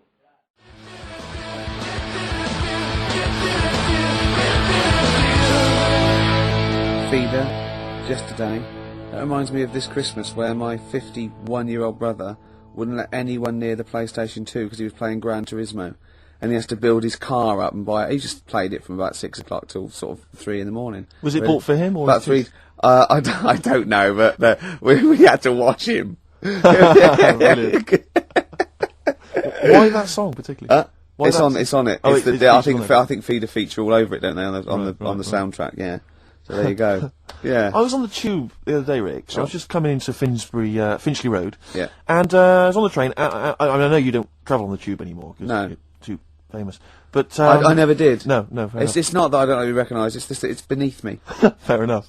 And they're on the tube in each carriage on these newer ones. There are kind of these flaps that are normally locked closed, and there was one of them that's swinging open. And inside there were various buttons like on, off, self-destruct, whatever. Yeah, but yeah. seriously, like doors operating. Train quicker. Exactly. And you were thinking, like, you don't want some, kind of oik, sort No. of fiddling around pressing buttons and stuff. It could be quite dangerous. Yeah. So I got off at Finchley Road. I thought, I'll be a good commuter. I'll mention this to the staff, and they'll probably, they'll thank me for it. And if it's an attractive young staff member, I mean, they never are on the tube. Have you ever seen an attractive member of staff at a tube station? Oh, come on, steady They on. are such freaks. I mean, No, I know that's the pot They're kettle all black. they're thing, all but from Devon, apparently. they're grotesque people, really. All right, steady on. And so anyway, I went up to this guy. I thought, The uniforms don't help though, do they? They don't, it's pretty grim. And so I Yeah. went up to this guy, I said to him, excuse me, I was just on a train there, and there was a flap open, I could see all these buttons and things. He went, right. I was like, yeah, well, I just think, it might be, wandering hands, a small child or something. Yeah, right. Small yeah. child. He went, what carriage was it? I said, well, I don't really know what carriage it was. I just, maybe at the next stop someone should come and check. He went, well, how are they going to check if they don't know what carriage it's in? And at that point, I just wanted to smack him in the face. I just thought, I'm in a hurry. I've got no reason. There's no gain for me about telling this. It's not going to help me out in any way, not financially, nothing. I'm just trying to help you out, and that's your attitude. And I was absolutely livid. I'm getting so intolerant in my old age. I can't stand it. Bad service, bad attitude. Just, it drives me mad. It makes my blood boil, and livid. I was one time, right, I was down in the centre of town. This was after some of the big explosions. The IRA had, various things. And everyone was on kind of bomb alert, very nervous, very scared. And there was a sort of a bag in the street. This was the centre of London or whatever. And my friends and I were a bit edgy, but a bit nervous. And we're outside this pub, and we saw the bag, and we thought maybe we should we'll tell the landlord from that. So we told the landlord, right, and he came out and he looked at it, he thought, oh, you're right, lads, it does look a bit shifty. And this is what he did. This was his security measure, right? He was going to call the police, but in the meantime, he picked up one of those sandwich boards that advertises what food's being served in the pub, just placed it over the top of it. Yeah. Yeah. That's fail. That is what the bomb disposal unit use very often. Like you see them up and down Oxford Street. They're not people selling stuff. Sure. That's a they bomb will leap shield. on a bomb. Yeah. But I love the idea because what we did was we moved about 100 yards down the road because we thought if the bomb goes off, we want to see it. That'll be dramatic. Yeah. We don't want to get injured. But I love the idea of like a sandwich board flying off into the air and just embedding itself in someone's head. Yeah. Well, no one would have been Who injured do I if it wasn't for sue? that sandwich board. Well, that was Ron, the landlord. Exactly. Yeah. My God, is that Cumberland pie for £5.95? I can't believe I luck. John, I think there's something more serious. Anyway, paramedics going, I can't, 99p a pint. It's brilliant. I'm going to come back here. So anyway, he calls the police, right? And so after a while, about, it's like 40 minutes later, and I think the police do a good job. I'm not trying to bake down on the police. I think it's a good job, and I respect the police. But, this police van turns up after about 40 minutes of waiting, right? And this guy leaps out of the van and he goes, what, you're the guys who reported this, are you? And we went, yeah. He went, right.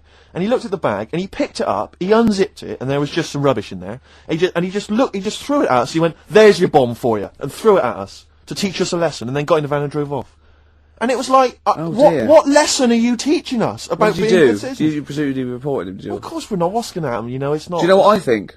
I think he thought it was a bomb. and he was trying to blow you up to teach you a lesson. Well, possibly.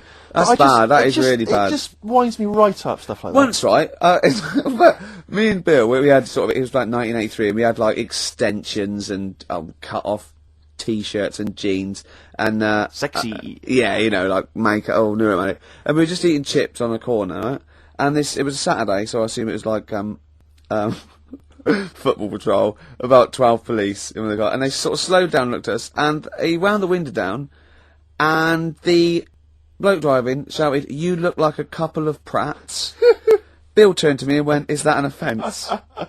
And I remember wanting to laugh at the joke, but thinking, that's annoying. Yeah, that isn't. They were right.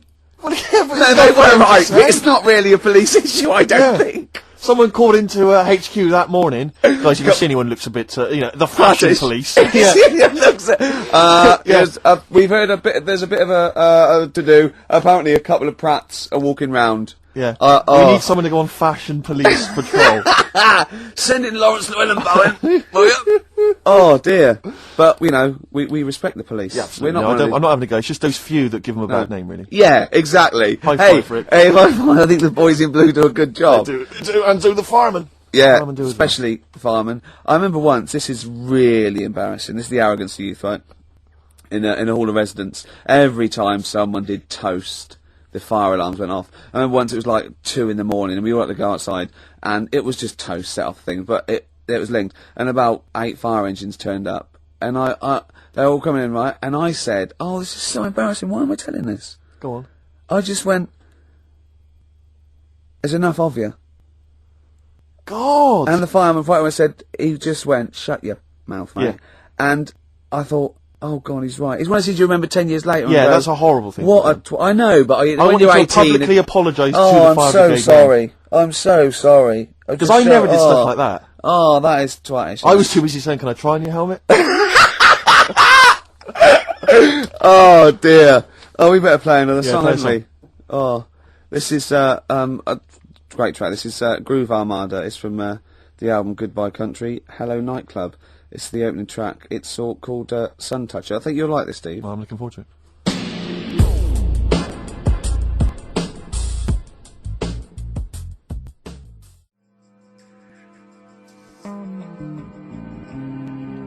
Groove Armada there, and Sun Toucher. Do you like that? I didn't mind, actually. I didn't realise you were a Groove Armada dance music fan. Well, no, Jane played that with me today. I hadn't heard that before, but I loved it immediately. It's great. It's like soundtrack mixed with a little bit of sure.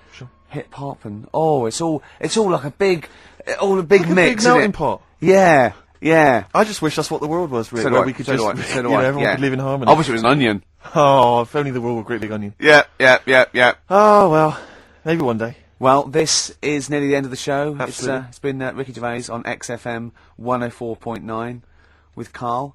And it's been a great show, and I've just there's been some laughter, there's been some tears, there's been some jokes, there's been some political satire. I'd like to think so. But above all, there's been some chat with friends, and there's been some bloody great music. Let's not forget that.